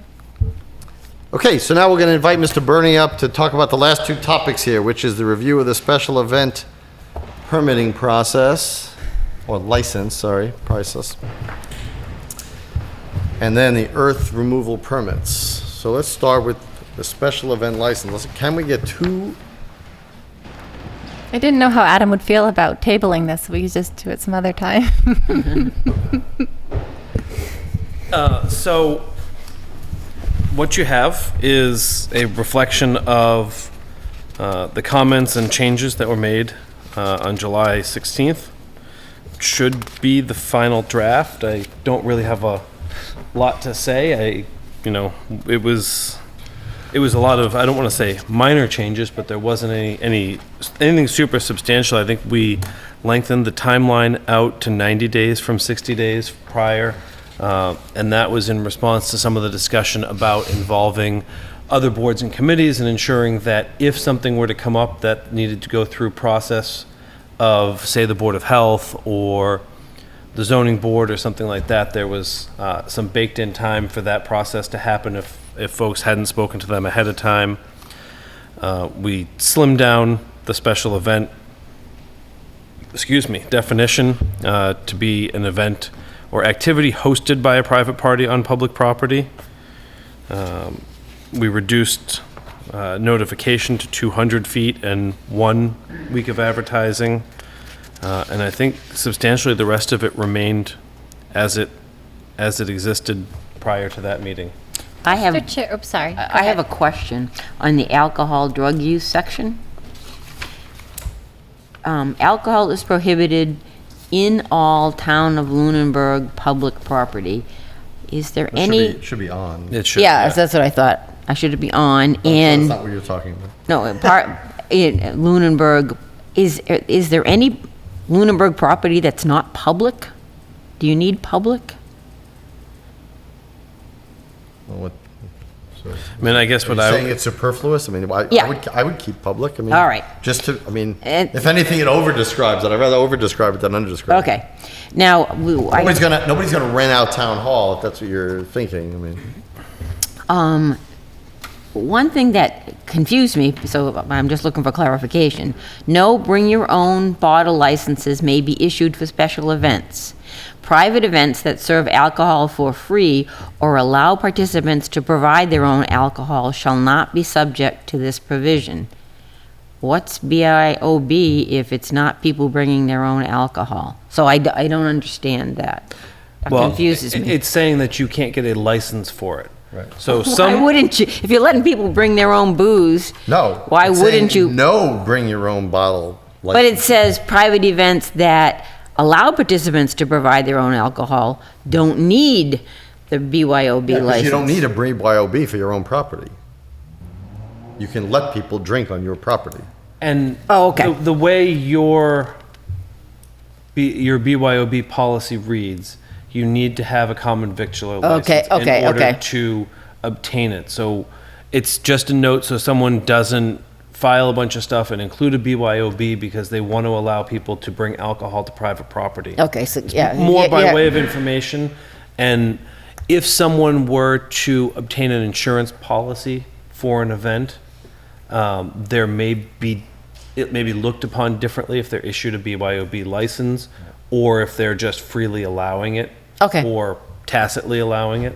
Understood, thank you very much. Just a syntactical thing on that sentence. Because no is capitalized, it looks like the bring your own bottle is also part of no. So can we either put it in quotes or put dashes between bring your own bottle? I'll quote it out. Okay. You know what, I think you could say, bring your own bottle licenses may not be issued for special events, or will not be issued. So you get rid of the no, Yeah, will not, yeah. So that's. So just if get you rid of start with new Bring and your see own what- bottle, will not be issued. will not be issued for special events. I'm going to say shall just because I like shall. Shall, all right.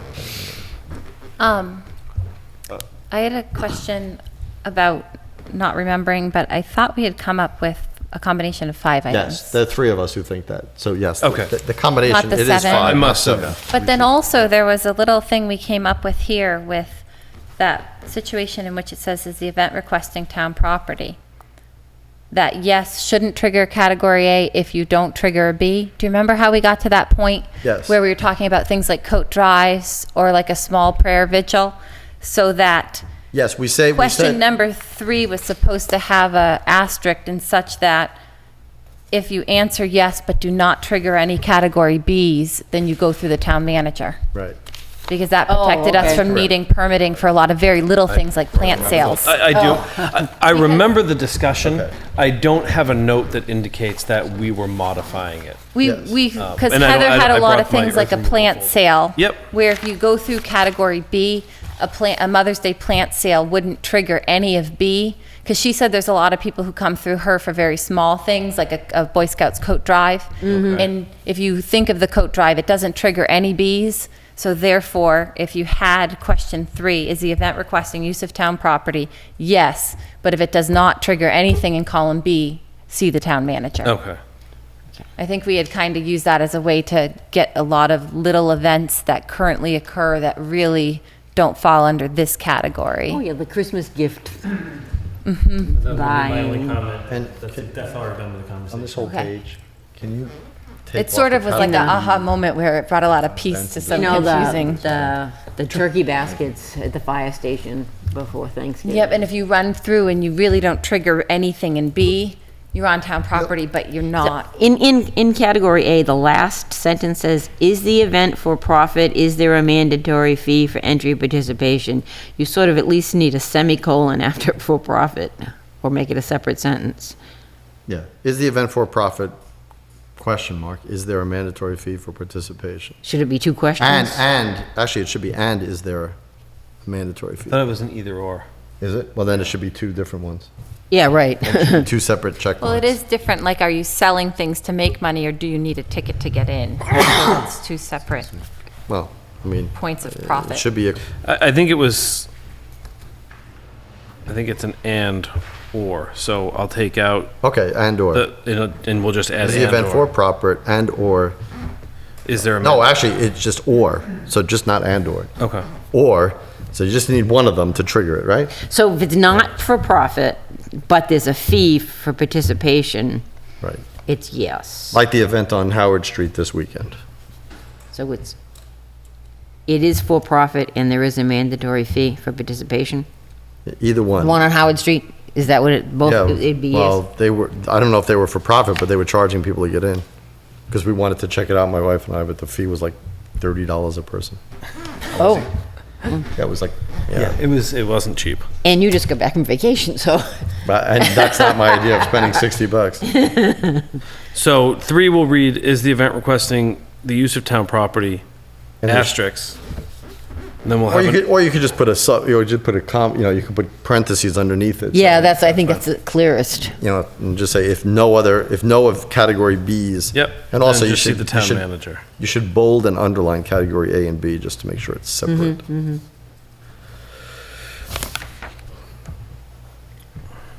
All right, so when you have the 5 items, right? Yep. All right. Now, to Mr. Weaver's point that he brought out about allowing camping on town property, I am personally for that. I see no reason why we would ever allow overnights on town property, personally. So you're for, I'm for saying in the tents. for excluding, you're not Tents for or sleeper camping. trailers, make it clear that, no overnight camping or overnight stays will be allowed on town property. Can you camp on conservation land? Excuse me? Can you currently camp on town-owned conservation land? I don't believe so. So we'd have to draw a distinction No, but between. no, Have a written, You can't speak from there, obviously, because no one, so. I think he says you need approval, is that correct? that's correct. Okay. And I'm you- helping you out here. you can camp on conservation land with approval? With approval With from approval. conservation. Okay. Yeah, but that's a whole lot different, that's a single thing, you know. You Yeah, can't- right. You can't have 50 of your closest friends go out and, have a big one ring of campgrounds. Yes, Mr. Passios. So, I mean, I don't know how anybody else feels, but, I mean, if we're gonna allow somebody to be on, let's just say the gazebo land, we have a whole host of people around it. Do we want people out tenting in the middle of that triangle, I really? would think not, right. It's any event. What?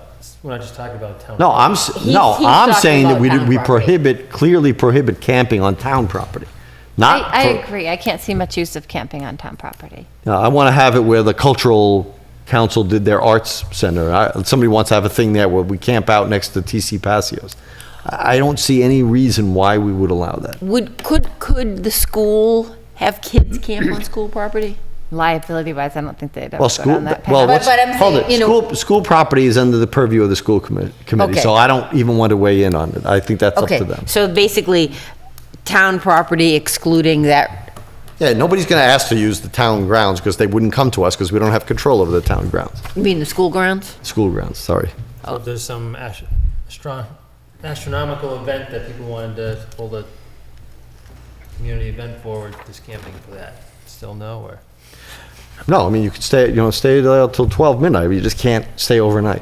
Mr. Passios, Yeah, I see he's at the desk, but Keep talking. I don't, do I read a? sure. Yeah. Dave Passios, 56 Whiting Street, speaking as a Board of Health member at the moment. Camping in the town of Lunenburg for any of these events presently, with the interpretation by the Neshoba Board of Health in regards to the Mass General laws related to camping, is a moot point. There's the way it's being interpreted right at the moment. That may change in the future, but at the moment, other than Shady Point, there is no approved place to camp in this town. Well, if we say it twice, that they don't have to go through that, and it's included in the document, at least it makes it clear, and people don't even have to ask. I Because don't right now, disagree. it's I'm approved. just saying at this point, the only place that the Neshoba Board of Health would approve for camping would be at Shady Point. Okay.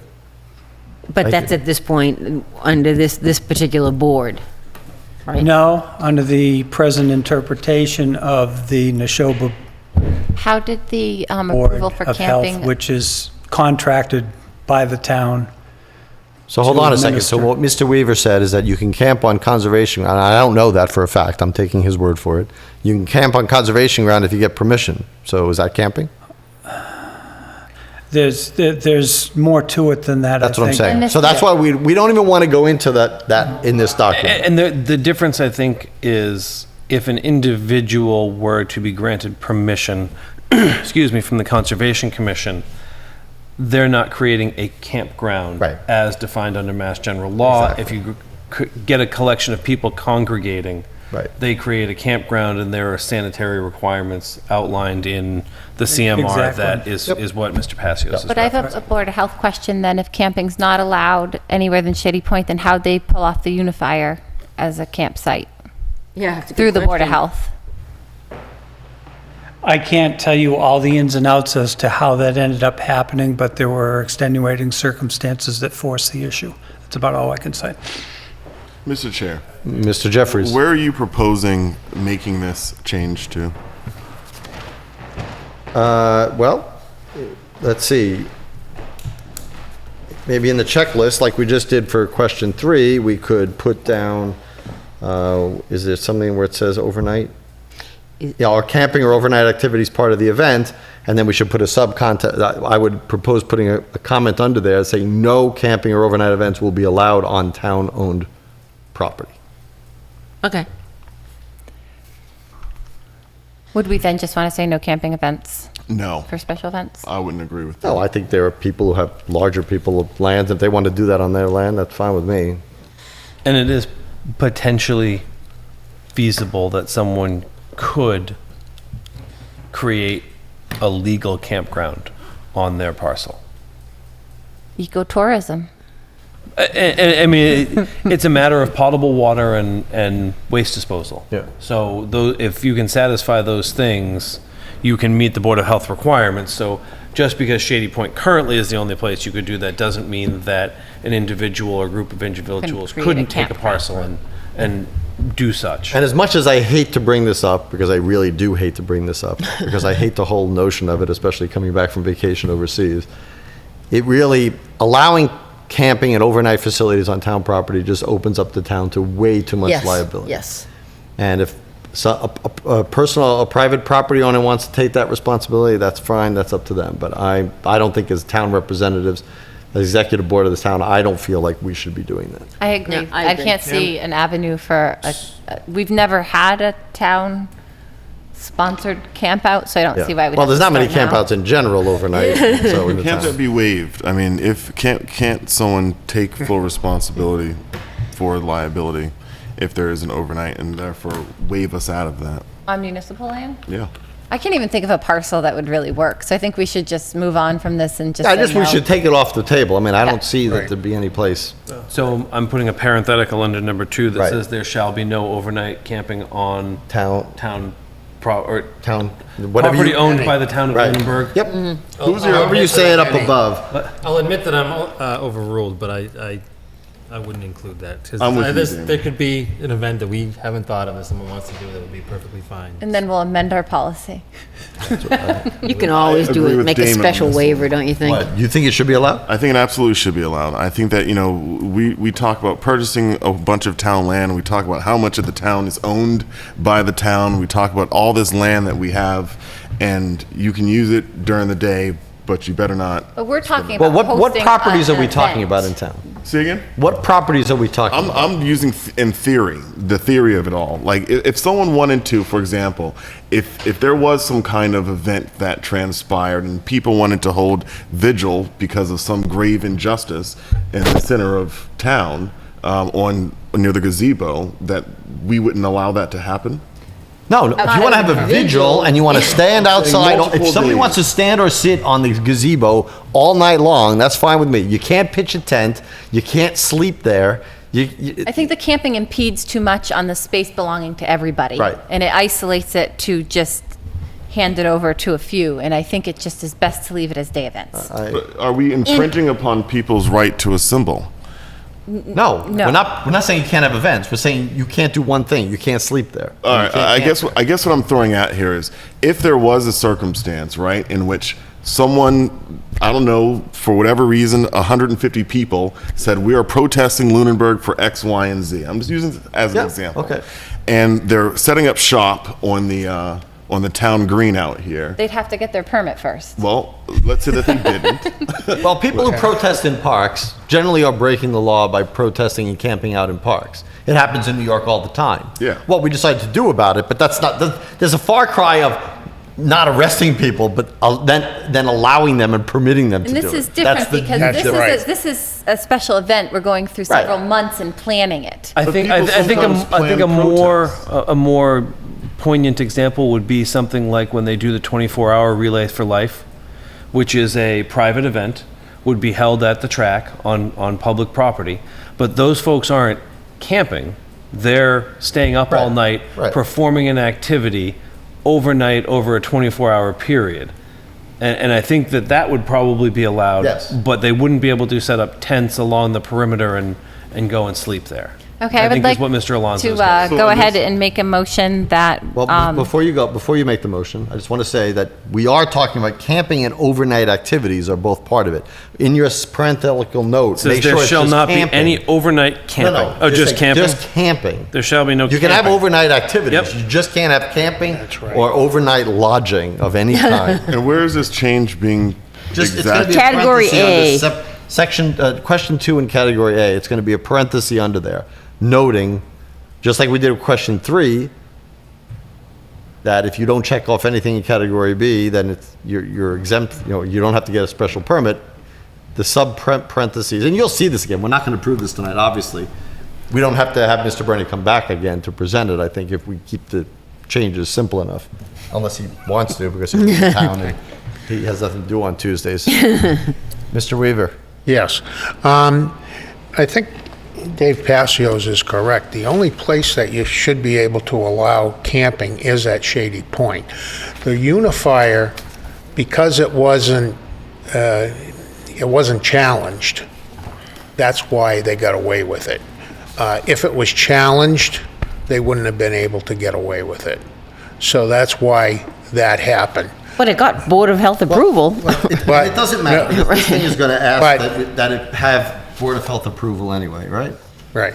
We So, have overnight, we're going to mandate Board of Yeah, Health. yeah, they right. would. So if they come so it back and shouldn't say be no, anywhere unless it's approved. that's fine, we're going to leave it in for other places other than town property, and if they can Yeah. get a Board of Health approved seal of approval, that's fine with me. Okay, thank you. so I'm not sure if we need it, Mr. Chair, but just because we have, different opinions, I'm just going to make a motion that we add under the camping, the information that camping events would not be allowed on municipal land.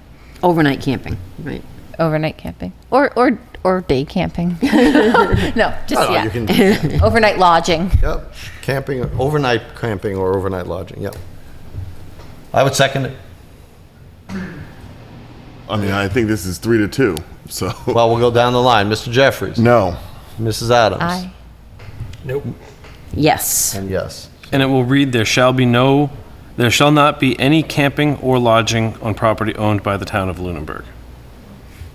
Overnight. No, just any Make- camping, that's fine. Yep. Okay. The one thing, in looking at this as I was redoing it, would you like me to take the yes and no and the check boxes out from the policy and just recreate this list on the application? So Yes. when people apply, it will? Yes. Okay. Yes. That would clean it up. Yeah, I was looking at it going, this looks really If you can weird. make this in Word, if you can make this into 2 tables too, that would be great. Table category A, table category B with just those things, just so.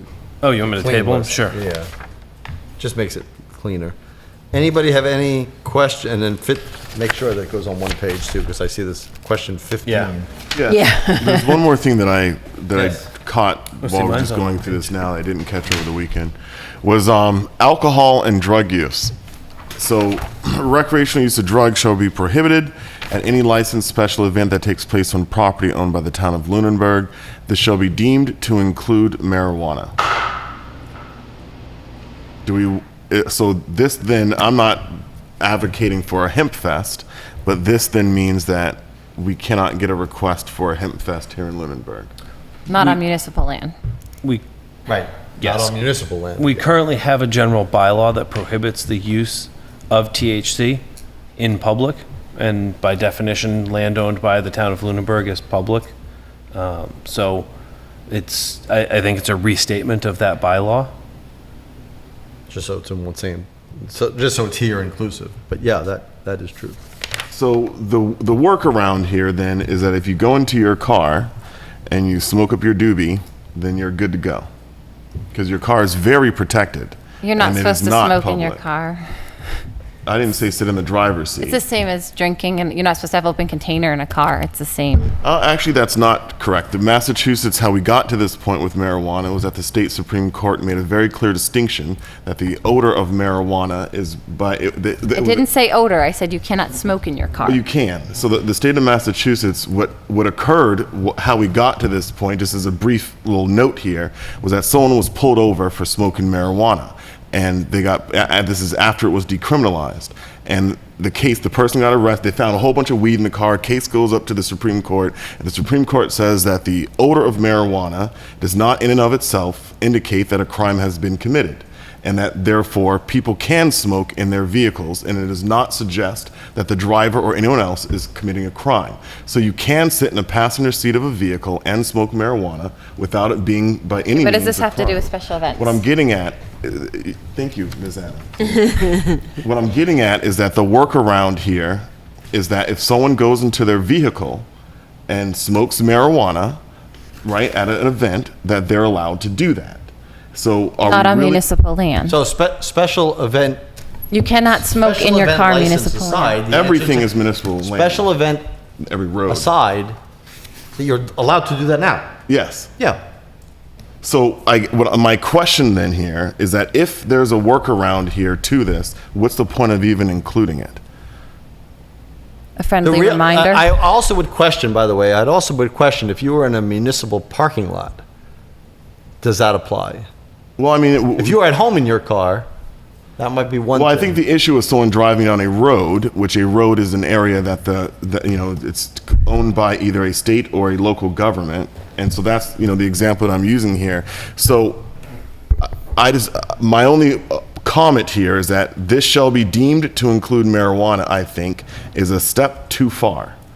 That there are other restrictions on this that are in place, but to me, what this does is it opens up a door that ought not be opened. It potentially infringes upon someone else's right. Now, I'm not saying that we need to have marijuana smoking going on, but what I am saying is that to say that this shall be deemed to include marijuana, even though the state even though the state here in Massachusetts says that marijuana can be recreationally consumed, but I would disagree that they consider it a Not drug. allowed on municipal land. Right. We have In a car already. or otherwise. This license aside, there is a law in town, a bylaw in town that says you're not allowed to smoke marijuana in public you're allowed to smoke it on your own property, but you can't smoke it on public property. And that And includes being in a car. this is just including that law in this license. That's all. I think that what I'm trying to do is fast forward here, and let's fast forward to the point that someone has an actual license, and someone goes into their vehicle and starts smoking pot. And let's say a whole bunch of people do this,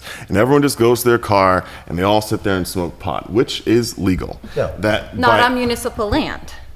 Their car is not municipal land, though.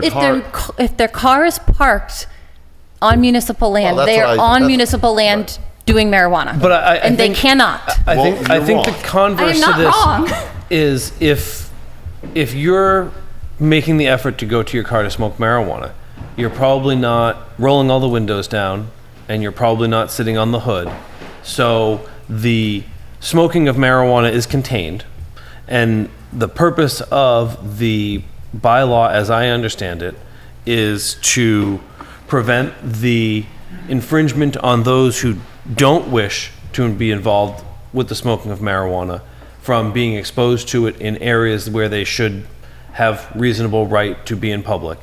And so by someone going to their own sovereign property to do what they wish to do in the confines of that bubble, they're not necessarily infringing the intent of this provision. I think the intent of I can tell you the reason I included this was to replicate the bylaw and to avoid the situation where at the arts festival, let's say, well, they don't get a special event, but sure. Pick on the artists. I get it. well, hey, there's a lot of cool stuff there. Maybe people want to, experience it in a different way. But somebody holds an event on the skate park opening, the dedication of a playground. There isn't, a group of people who are indulging and causing someone else to be bothered or offended. And that was why it was included, is based on the bylaw that we have. It was a callback to that, and I don't think anybody wants to go out and police what everyone does in their car, but to prevent the event from turning into a sort of an open season where someone feels that they can do as they. I just want to give you a little information.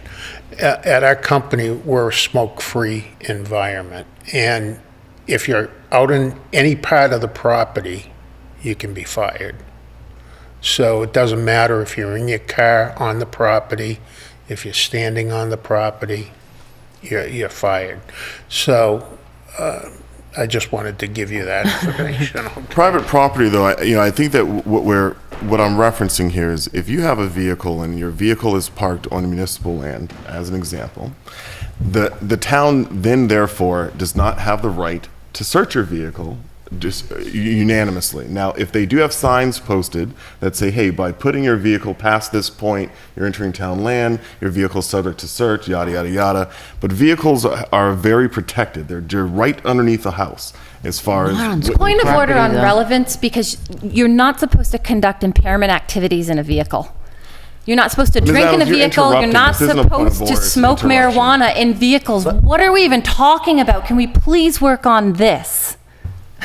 I mean, Ms. Adams, if you can stop interrupting, I'm making my point here. So we want to have big events where everyone gets in their car and smokes weed and then drives home. First of all, Like, Mrs. Adams, I don't think that he's bringing up hypotheticals. Let him finish his point. I don't think anybody has made any motion at all about this.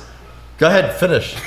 So my point here is on the enforcement side of this, right, where when we say that this shall be deemed to include marijuana, that what I'm concerned about is that if we have a special event, and we know that sometimes events happen that people don't like, so we have a special event, and now we have, again, what I'm concerned about is the neighbors. You have the neighbor calling up saying, hey, I live next to town land, and there's a bunch of kids, or not kids, let me not say kids, there's a bunch of, let's say they say kids, there's a bunch of kids smoking inside of a van, right?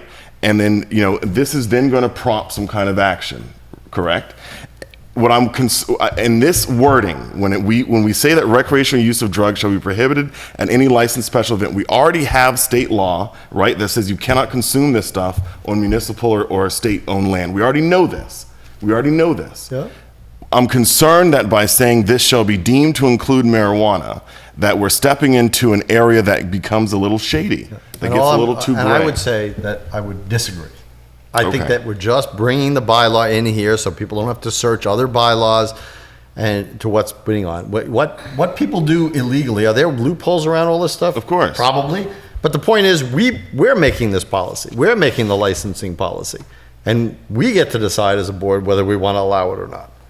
And I'll just read off the list from the bylaw of places that are included. Street, sidewalk, public way, footway or pathway, passageway, stairs, bridge, park, playground, beach, recreation area, boat landing, public building, schoolhouse, school ground, cemetery, parking lot, or any area owned by or under the control of the town, or in or upon any bus or other passenger conveyance operated by a common carrier, or in any town-owned vehicle, or in a place accessible to the public. So, There you go. by that definition, your car would be exempt from that because it's not accessible by the public or expressly defined as any of those other places. Okay. Would be the way I interpret it. And maybe I'm wrong. No, Wouldn't be the first I time. would concur with you. Okay, any other issues with this? Mr. Chair, if I may make one final comment. You certainly may, Mr. Passios. Just concerned, I think you created a conflict within your own policy. Dave Passios, 56 Whiting Street. When you made the motion to exclude camping and/or, what was the other word you used? Lodging. Lodging on town property. Given the scenario, well, first of all, you allow in here somewhere where they get inspected by the fire department and/or whoever, sleeping trailers, et cetera. If you have a function such as a circus coming into town and you permit it to operate on town property, those people travel with trailers that they are going to be staying in those trailers on that property, or are you going to make them drive down the road somewhere and find private property to stay on? Just asking if, I'm concerned that you may have That we've created excluded, that this, are you saying, I mean, I'll say- Created a conflict. I'm trying not to chuckle here. Go ahead. Pardon the clown pun, but, I mean, are you saying that your biggest concern about this policy, we've omitted the circus? When was the last time there was a circus in town? Or any other, unfortunately, a lot of years ago. Yeah, I wish it was here every single year. Yeah. And because of the policies in this town, it's impossible to have the circus here at this point. Right. So maybe the nuance would be that the open to the public, but perhaps there's a situation where a staff to an event may need to lodge. Well, that isn't what you said in your wording. No, That's why it doesn't I'm just say saying, that. But I'm given also your not concerned that the circus is coming anytime soon. Well, that's not the only entity that might come to town that has people that travel with that entity. And I think it's really short-sighted to think that using the circus as an example is a poor example. Mr. Passios, Thank you. I'm confused because you said camping should only be at Shady Point, and now it can be other places? It's not a match. That's still to be worked out, that whole scenario. I said the present interpretation of the Neshoba Board of Health is what I said it was earlier. So would the present interpretation not allow the circus scenario anyways? I think it comes under a different jurisdiction, but I can't answer that question definitively. Okay. But you have it in your policy that their sleeping trailers will be inspected, so you must be expecting that it's going to be allowed. I think that Yeah, would but you be can on do it on private property. private property.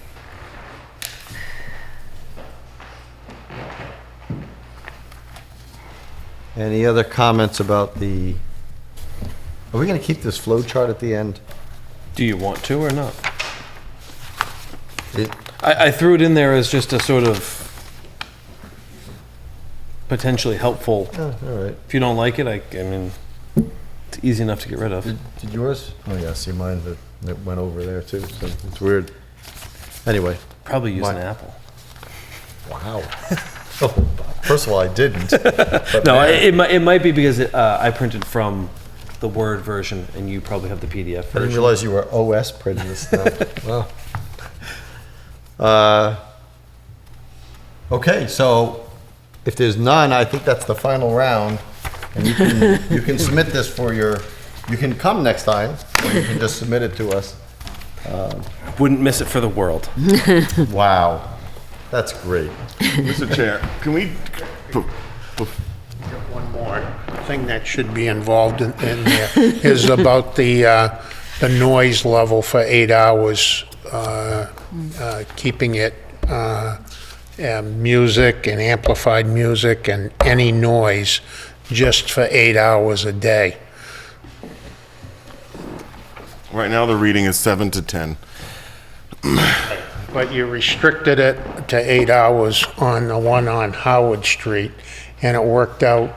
Well, we can always make things more if we want. But I'm saying that you should restrict it to 8 hours, and that way then the applicant that's coming in has to abide by your rules and regulation. And if you want to be a little lenient, then you can do so. But at least if it's there, then I think that it sets the tone. I like that recommendation to give a range, but then say no more than 8 hours of amplified music in one day. Because we talked a lot about that with that one event, that, you know, going the entire day is different than a portion of the day. So I would feel comfortable adding that in. To give a time range and then say, but do not have more than 8 hours per day. I still think there are too many different types of events to blanket apply that to everything. I would concur. I agree with you. But I feel like amplified music is always intrusive, so I like to think of finding the balance between those who are not participating and those who are, and putting I think 8 hours of amplified music is a very generous amount of noise to give somebody. Even piped in radio music is considered amplified music though, and Well, then let's put decibels. It's too difficult to measure that. I'm perfectly fine with us putting it in the license as they come up, because it talks about loudspeakers, it talks about amplified music, bullhorns, public address systems, you know, I'm perfectly Could we fine. put an asterisk type thing that within this range, it's subject to something, just to warn people when they're planning? Because that one woman had already lined up artists from beginning to end. Just make it clear from the very beginning that they may face restrictions on their noise. Well, once we approve this, people are gonna see this right now, it's gonna say that all the loudspeakers and all those things are strictly regulated and must be part of the license, so we're gonna always determine what that can be. And so people can read it, if they plan it before they come to us, as that woman did. Now, in her defense, I don't know her, there was no special event license policy, so, you know, I can't speak to it, but if somebody comes when this is in place and they've planned it, I'm like, okay. Yeah, You're she right. booked You're able to artists. plan it, I don't have to follow your plan, I mean, you've been approved. Okay. I agree. I agree. Mr. Chair, do we right. still have enough, before we move on from this, do we still have support for this to pass? Yeah, I think so. You've lost me today. So Mr. I'm- Weaver, we're gonna get you a chair in a second, I know, what's the negative of it, though, to have it for 8 just- hours? because there may be circumstances when we don't want to leave it to 8 hours. Right, so then you can change it after. But what, it But says you that it has to can- be part of the license. Why would I need to regulate it if it says that the stipulation in the own policy here says that it has to be stated what those terms are? So we'll let people decide for themselves. I think the But- advantage would be to create some consistency, so we remove times where we're arbitrarily giving more time and less time, more time and less time. I saying giving a restriction of 8 hours creates consistency if we want to be consistent. I don't want to say your event can be noisy longer, yours can't be. I like a policy that's just like, nope, you've hit your 8 hours, or 10, or 5. Yeah, and then what do we have? The police come over there and check? Because how about? No, they it have- just helps How about them they have 4 plan. hours on and then they have 2 hours off? Do they get another 4 hours? No What do they more get? than 8 within the range or something. But it just helps give guidelines. Just because you say don't speed doesn't mean people won't speed. But when you set a standard, then hopefully the expectation will be that most people would follow it. At least 3 of us don't agree with that, so I would ask that we Yeah, I don't just think it move has the forward. words. All right, so that's that. hooray. All right, so, Let's talk about dirt. okay. Before we talk about dirt, I want to make a point that this, unfortunately, I don't see this on our agenda. What? It's I right here, did. workshop, number 6. Maybe I missed it. Workshop, earth removal permits. Am I looking at a wrong? That's right after old business.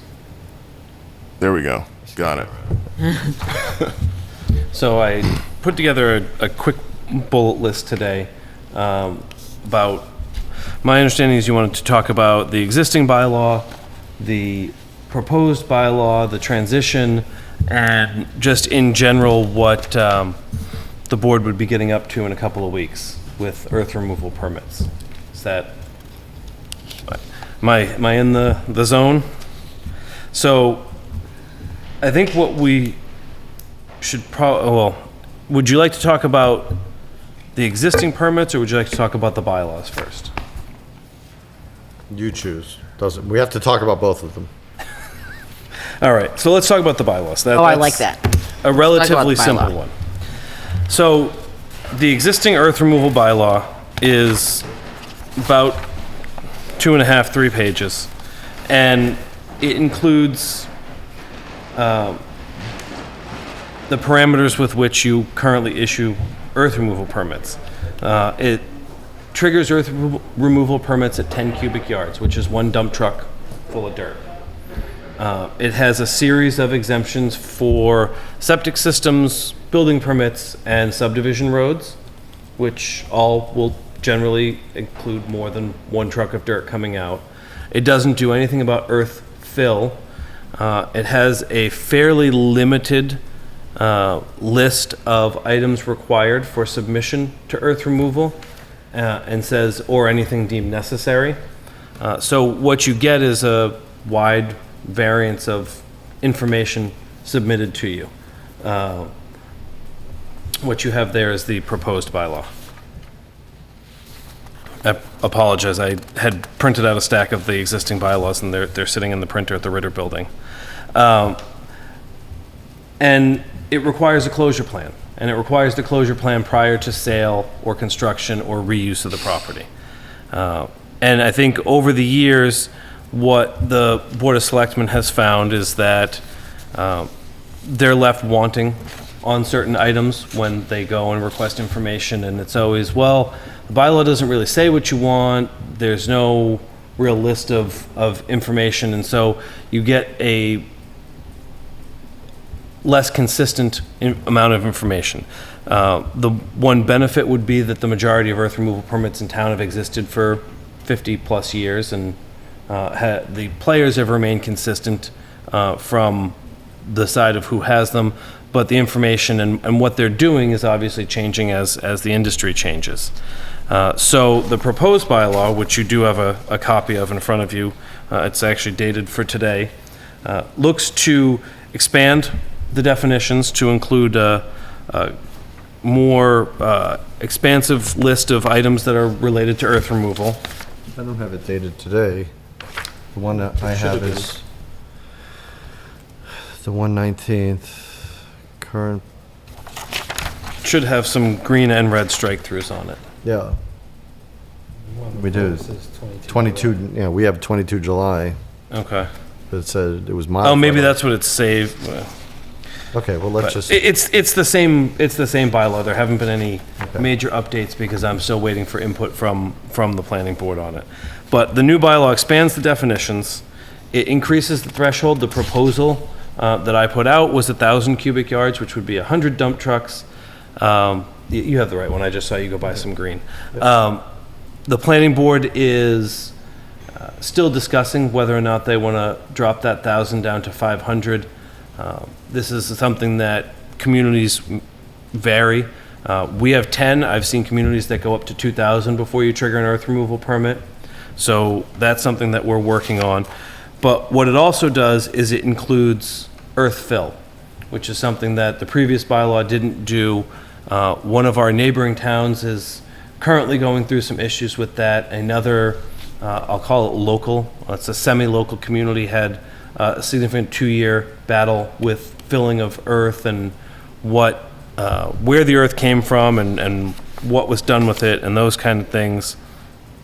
And the new bylaw also expands the exemptions somewhat to be a little bit clearer and avoid regulatory redundancies. Conservation Commission, floodplain, other things that are governed by other bodies who are looking at pre and post use of the property are exempted for the purpose of they're covering many of the same things and having them go see multiple boards to approve sort of the same project in a way that is probably the same regulations seemed over the top. Can I ask a question? Is there a way that people can slip through and not need regulation at all? If the same body's not doing all the earth permits, you know what I mean? If you're saying, well, conservation will do this one, planning will do that one, you know. There's always a way that someone can slip through. What the proposal is with the exemptions is to retain septic building permit subdivision.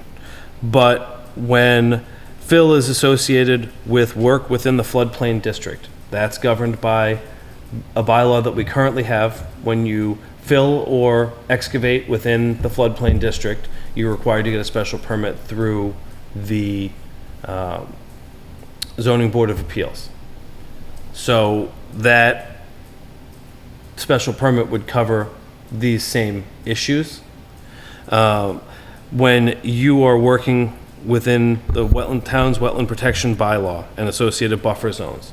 So if you have to file with the Conservation Commission for the work and excavation, you're falling into that category. So there's always the possibility that someone can fall through or try and skirt through, but we've covered what is reasonable. If someone is going to go out of their way to not get an approval, these exemptions aren't going to change that. The other one that is now included in here is when the removal and placement of fill are entirely within an individual parcel. And you see this a lot with agriculture. They need to dig up here for a pond or for this other thing that they're doing, and they're just moving the dirt from one side of their property to the other. That's not earth removal under the definition that we have here. That's more or less someone playing with their own dirt. And then Earth removal means it got it. you're for this picking it purpose, up has and to be taking it away. offsite, Correct. offsite, okay.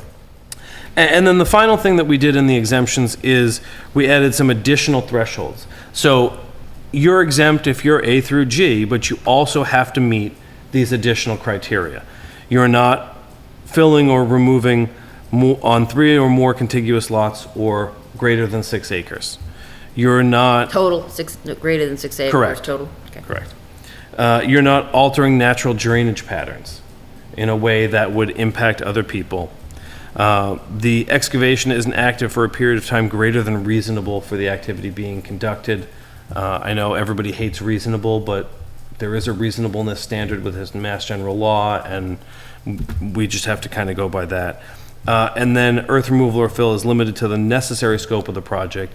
This is born out of a discussion we had at the planning board where someone needs to put in a septic system, but they live on a lot that has a significant gradient. So this is their lot and they're building their septic system and it's going to go in the back, and they're like, well, I've got to have this mounted system because I'm close to groundwater. Why not just fill in that whole backyard and I can have a nice flat backyard? That would require an earth fill permit. And doing so in conjunction with the septic system isn't in the scope of the septic system work. Could you do it? Theoretically, but we want to be sure that you're getting the proper permits for it. Now, if that person was moving land from one place to another on his own property, he wouldn't, right? Is that right? If they would, well, they would most, if you were taking this and taking it from an angle to flat, you're changing the natural drainage patterns. So you run out of exemption. Oh, okay. So you can't move dirt from one place to another on your property if you're changing. Correct. drainage If you're not, patterns. if you're changing the natural drainage pattern. Okay. I have a question and a comment. One, instead of calling it earth removal from now on, can we call it a name that's like earth removal and fill? Sure. So that we relabel or re-identify, because that is a big issue in a lot of communities, that bringing in the fill is more of a problem than removing it, depending upon the situation or contamination and things like that. So I think giving it a new title and getting used to using that will help us not just think of it as earth removal. And the other one is, are we planning on keeping this? Or is the planning board taking it? This is proposed to go to the planning board, Okay. unless you guys really want to keep And it. so we would approve it and send it away as two separate Well, So votes? it's a bylaw. No, it's a bylaw, so it goes through town Town meeting. meeting. So this is a general bylaw. So Okay. the proposal is to go through this, bring it to the special town meeting, have it adopted, and so you folks would do one more round of earth removal permits this year. And that's actually the third section of what we're talking about right now, is the transition from where it is to where it's going. And So- is that a town meeting transition, or that's just something that we vote to do? No, that it would be in the bylaw. So the bylaw creates a new permit granting authority, And once it passes, that in and of itself moves it over. The passage of the bylaw, and, okay, we can skip to that. So if town meeting, if we bring, if the planning board finalizes their thoughts on this, and we put it on the warrant for town meeting. Town meeting says, yep, we think that's great, we need this bylaw, planning board should have it. They pass it. It becomes the planning board's bylaw once it becomes an active legal bylaw. So it's a general bylaw. All bylaws passed by town meeting go to the Attorney General for her office's review. They have 90 days from acceptance of the packet to issue their review letter. Once they issue their review letter, either accepting as is, adding cautions, striking sections, or striking the whole bylaw, which is usually pretty rare, but it hasn't been with marijuana. So they pass, we get the letter from the Attorney General that says, great bylaw, good luck. Now you have to post it for 90 days in 5 conspicuous places within town. After it's posted for 90 days, it becomes legal. So if it passes in November, theoretically, the Attorney General gets the packet mid-December, once the town clerk has collected all the information she needs, has certified her votes. So 90 days puts us into March. So we'll say the end of March, because the Attorney General's a little slow, the mail's a little slow around Christmas. Then we would get the letter back at the end of March, we would post it. So April, May, June go by. All of a sudden, the planning board is now the permit granting authority for earth removal, and folks who have licenses or permits are subject to the new bylaw. Now, the bylaw has a baked-in provision for the continuation of existing permits and existing operations, and it will be, in theory, they have 6 months, but their permit will be running out at the end of August, so they'll need to resubmit under the new extension. One of the things that, in looking at various earth removal bylaws, 1-year terms are very rare, and in the work over the past 2 years with Mr. Rhodes and Keating, it's frenetic to try and turn around some of the things that they're trying to do in the space of the year, based on the scope of the operation that they have going. So what the proposal is that initial permits are 3-year permits, and extensions are for 2 years, with no limit on the length of extension. Most earth removal operations are long-term kind of thing. You know, there are some where someone buys a property and like, oh, I'm going to do something with this in 2 or 3 years, and right now I'm going to scrape all the gravel off the top because I can use it somewhere else. But I know Keating has probably close to 100 years worth of reserves in their quarry, never mind what they may have in some of their other parcels. So 2 years is a blip on the radar for them. 1 year is like a blink of the eye. So what we're looking at is trying to keep track of the operations over time, but try and make it a little less Burdensome. Burdensome and constant. Coming back and, are we doing okay? Are we doing okay? Are we doing okay? And so that's what the length of the permit is about. So what I was just thinking in terms of our connection with this currently being ours, with the goal of it moving in a direction, I certainly think it goes more in line with a lot of what the planning board does, and it fits a lot of their knowledge on topics, but just checking in with each other that we still support handing over the permitting authority, just as sort of like a when this first came up, it was a different board by at least 2 members. Anybody on this board not want to give this to the planning board? Well, I have a question. Oh, okay. What is, have you discussed this with Powell and PJ Keating? Somewhat. When we started this process last year, we spoke to the folks we were working with at Keating at the time. And currently Powell only has 1 open permit, which they'll be closing at the end of the month. because they've received their site plan approval. They're no longer removing earth at the property, and it's now essentially a storage operation where they bring fill in, store it, and move it back out. It's more piles than fill. But we did offer both companies the opportunity to review the bylaw when it was closer to a final product. Mr. Rhodes and I met with the folks at Keating middle of last month, and they have a whole new team. And we did extend, again, the invitation to review the bylaw upon us having a more complete, and they said they thought that would be a great idea and they would like to have a look at it. So as the planning board sort of dials in where they are with it, we'll be sending it out to those folks to have a look at. And did you have a conversation with Powell Stone and Gravel? I have not had a conversation with Powell, but I could certainly reach out to Steve, and he's generally very receptive to that kind of stuff. I'll reserve my thoughts until I hear back from both of the companies that this really applies to.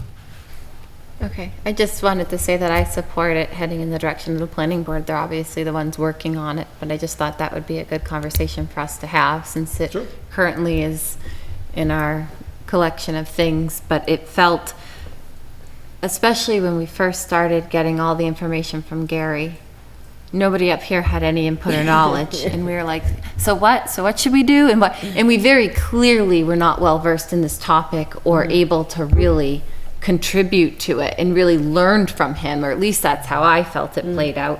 It was, I mean, everything was my first year last year, but in particular, I felt we were really leaning on Adam and Gary for the information in a way that I don't think we really contributed much and weren't really connected to the topic in a way that made it a valuable. When all the Keatings members and when they came through and we were doing a lot of organizing through Gary, I think Gary really cleaned up, organized, and brought a lot of data to the whole earth removal thing and got us all up to speed. But then I think that sort of at that same time kind of shined a light on the fact this doesn't really match a lot of what we do and falls in line with a lot of the topic and information that goes through planning. And so I just thought, while we're talking about it, clearly part of it, if it goes to town meeting, would be kind of understanding how we feel about it and any hurdles that we may have as a board.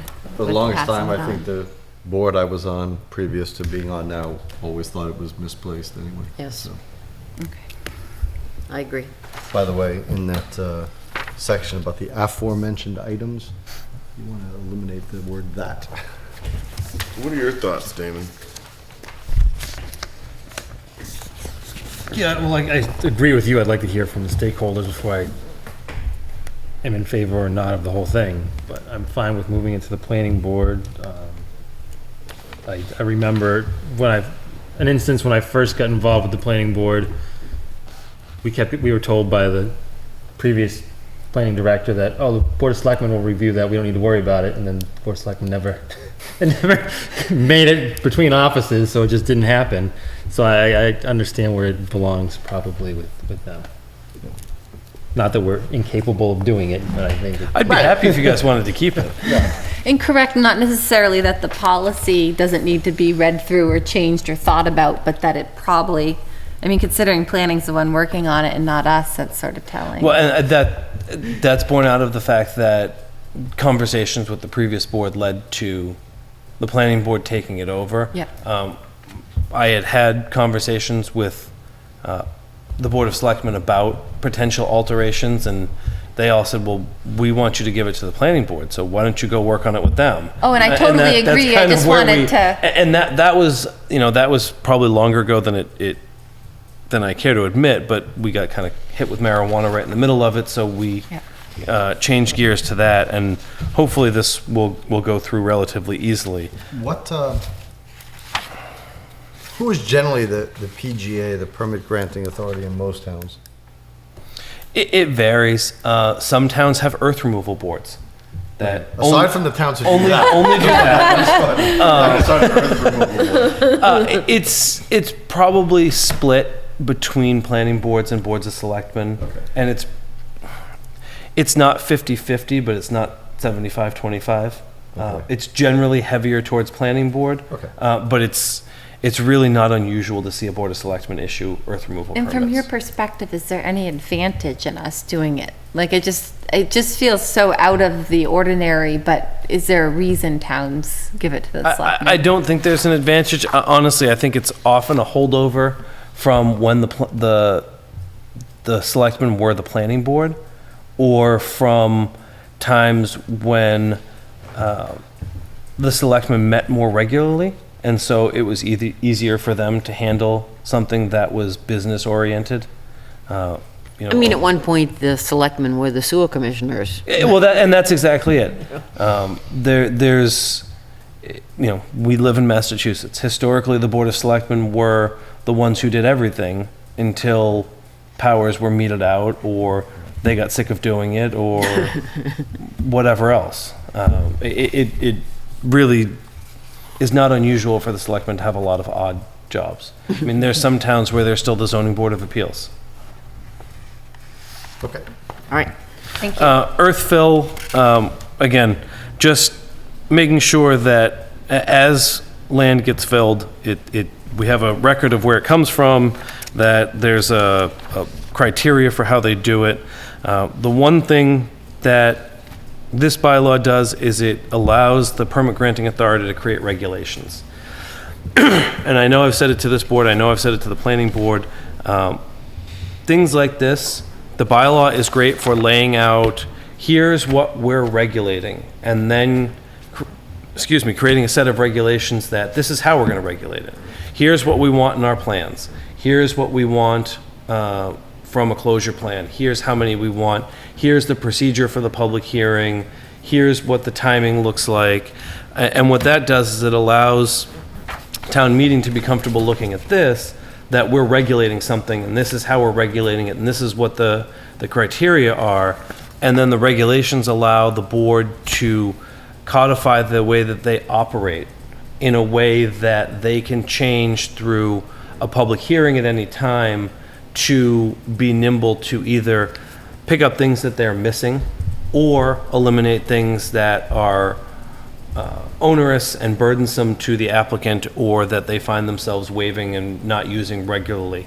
And we do this with our site plan and special permit. The planning board has its own set of regulations that governs how people file, what they file, what they want to see on plans. And so this would sort of create two sets of regulations that work together to look at earth removal permit and be a little bit more consistent, and give a little bit more teeth to what people are looking at, and people have an idea of what they're needing to submit when they come forward. Anybody have any questions about the bylaw? It all looks in order to me. I'm fine with the 3 years. I'm fine with everything that's outlined here. Yeah, just thank you to Gary and the planning board and Adam and everybody for, just always seems, as long as government's been around, there always seems to be something that's not as organized as it should have been. Or something new to regulate. Yep. This is not new.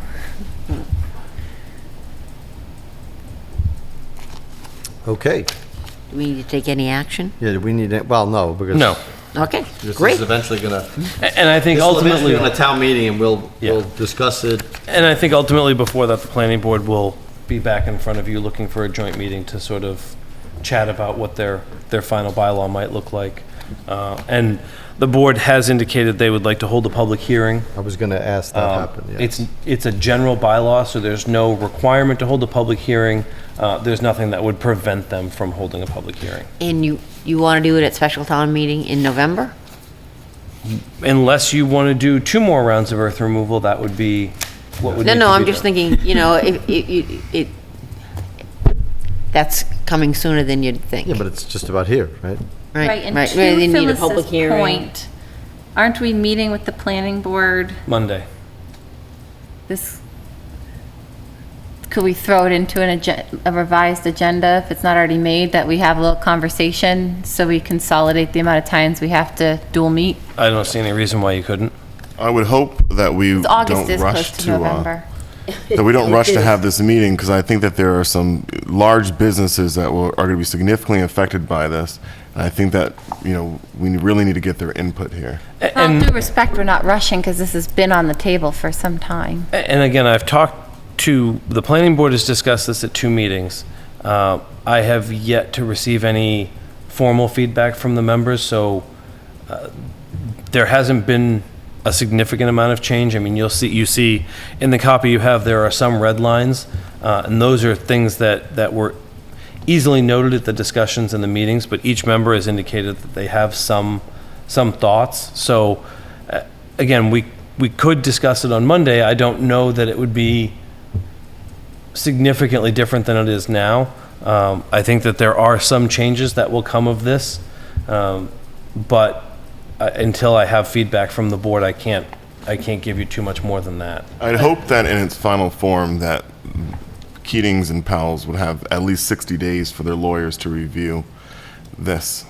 I don't know what I'd add to the conversation on next Monday. And that's Okay. kind of what I mean, there isn't a lot of substance other than what you're seeing now, so I don't know that there would be a huge conversation to have. I hesitate to let the companies dictate what's on here in terms that it shouldn't apply just to them, it should apply to everybody, and having overwhelming input from somebody who this should oversee, it may benefit their perspective of earth removal, but we want to make sure we're looking at it in a more global way than just company What is your specific. concern, Mr. Jeffries, about? That's Sure. My concern is that we may be having some kind of financial impact here unnecessarily to the companies, and that minor adjustments or minor changes, points that may make sense to us who are not in the business of earth removal. I don't think any of us are in the business of earth removal. So the people who are, I would think that they'd look at this and maybe see something that we don't. And that way they can present that to us and say, hey, you guys, right here, this is what this means to us, our operations, our business, this is the impact. And that was the purpose of extending the offer, is they are subject matter experts, and their input is, I think, invaluable. But I think, to Ms. Adams' point, we're not obligated to make alterations based on their input, but they may see something that is unintended, Right. that they can comment on, that we, to Mr. Jeffries' point, we wouldn't have But I necessarily would like to considered. invite them through a public hearing process to participate with all of us rather than go out to companies to get input on our policies. It just doesn't seem like a normal. Only two companies are affected by It's this. okay, we're not asking for their approval, we're asking No, but for I their think input. we'd all benefit more if we invited them, encouraged them to come to the public hearing. Like every time this has come up, Keating sends representatives, Powell sends representatives, they've presented on their properties. And so could offer I the definitely invitation. agree. I don't think that's a requirement. It would be sending the bylaw to them, letting them know when the public hearing was scheduled, and offering them the opportunity Letting them to- participate in an open meeting. Well, or to send written comment. Right. I mean, it could be as simple as a, PDF version of the bylaw with their notes in the margin. Right. You say this means this to us, this is what the impact would be, here's how we would phrase it, and this is what it would And mean. they're currently the only 2 companies with active earth removal The permits. Water District has an earth removal permit, but that was a cautionary permit. That was a whoops. And it's specific to the building there. Correct, that's, so, it's Not not their accurate to say business. they're the only 2 that have earth removal permits. And as of September, I think Keating will be the only company with an earth removal permit. Okay. Okay, so I think getting their input is good.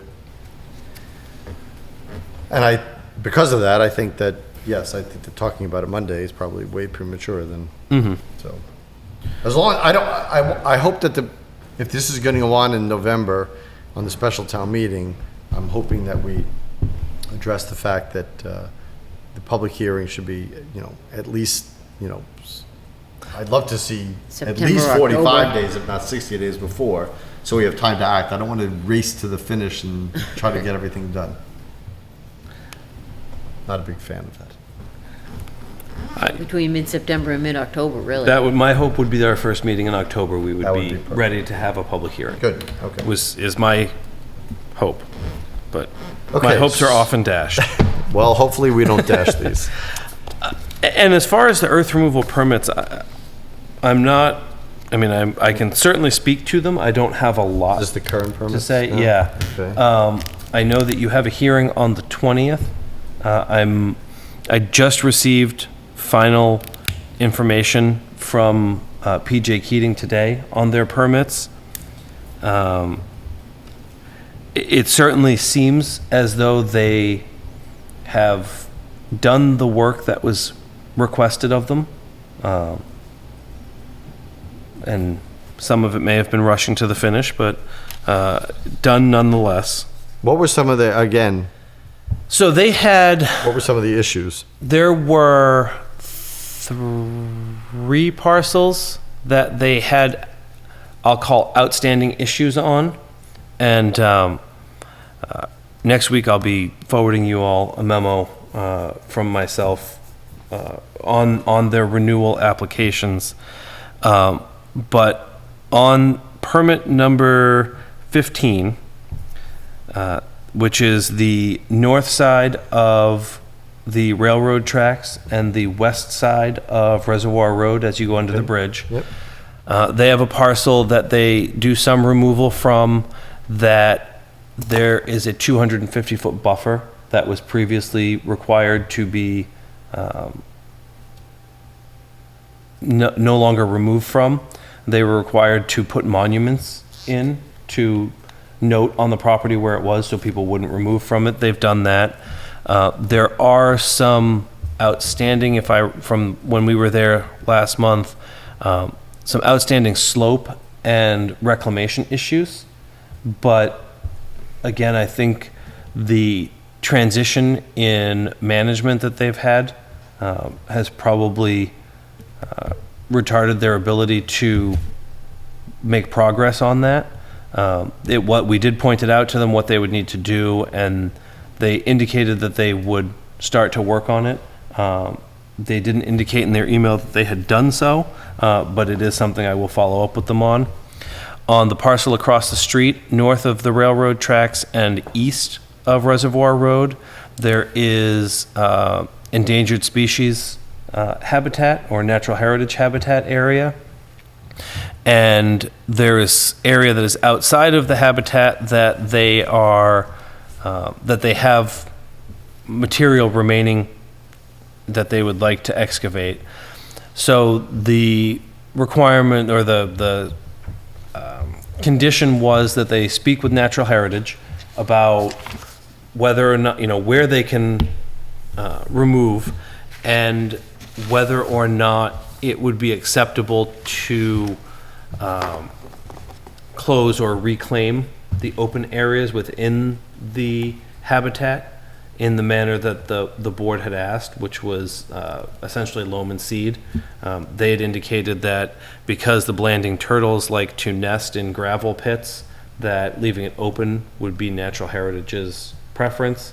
We got a communication from Natural Heritage that kind of says, no, you can put grass down, we're okay with that, and you can remove as long as you're outside of it, which I imagine they've included in their submission to you.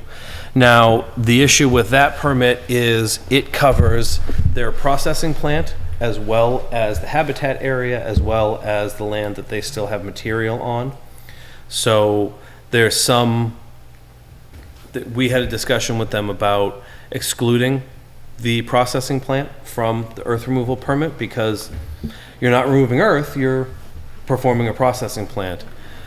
The previous management had made allusions to the fact that they are regularly cleaning out serpentine detention ponds and sometimes creating new ones for the dewatering they do at their quarry.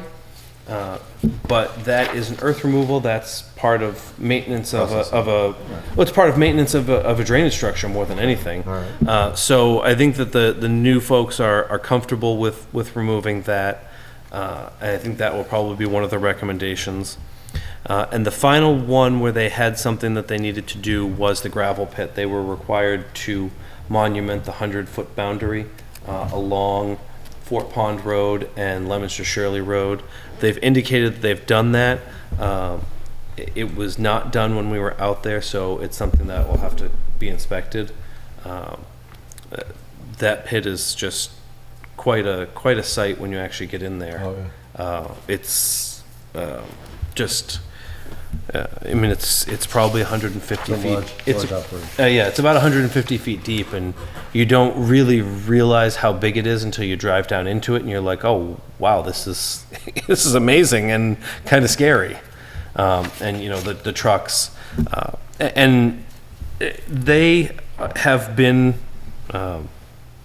willing partners so far. They have certainly pushed back on certain things, but not in a absolutely we're not going to do that kind of way, but well, this is what we're concerned about kind of way. And generally we've been able to find common ground, and they have been easy to work with. I would hope so, because we haven't been terribly restrictive in our policies. No, you haven't, but that doesn't always necessarily mean someone's going to be easy to work with. Fair enough. So we can talk about any of these that you want. I am familiar with them and the issues with them, but I'm certainly not prepared to give you a final workup on them. That's fine. I can't believe how much this has been reduced since the last time I was on the board. Well, and you know, 6, 7, 8, 9 licenses, but it used to be 3 pages. And part of the problem was some of them they just weren't using. They'd go and remove their standard dump truck full just so they could keep the permit. Yeah. Some of them were closed, like For just, years, yeah. you know, they had built their office and they had an earth removal permit on their office, which, you know, I just don't see them digging up the building to do it. Gary really cleaned that up. Yeah, he did a ton of The work. and level it of was- detail in his presentation to walk through all of the things that were happening on all those sites was really great. We hire him back again. If you can convince him. Anybody have any questions about the earth removal permits? And this is coming up in a 2 couple weeks. weeks, yeah.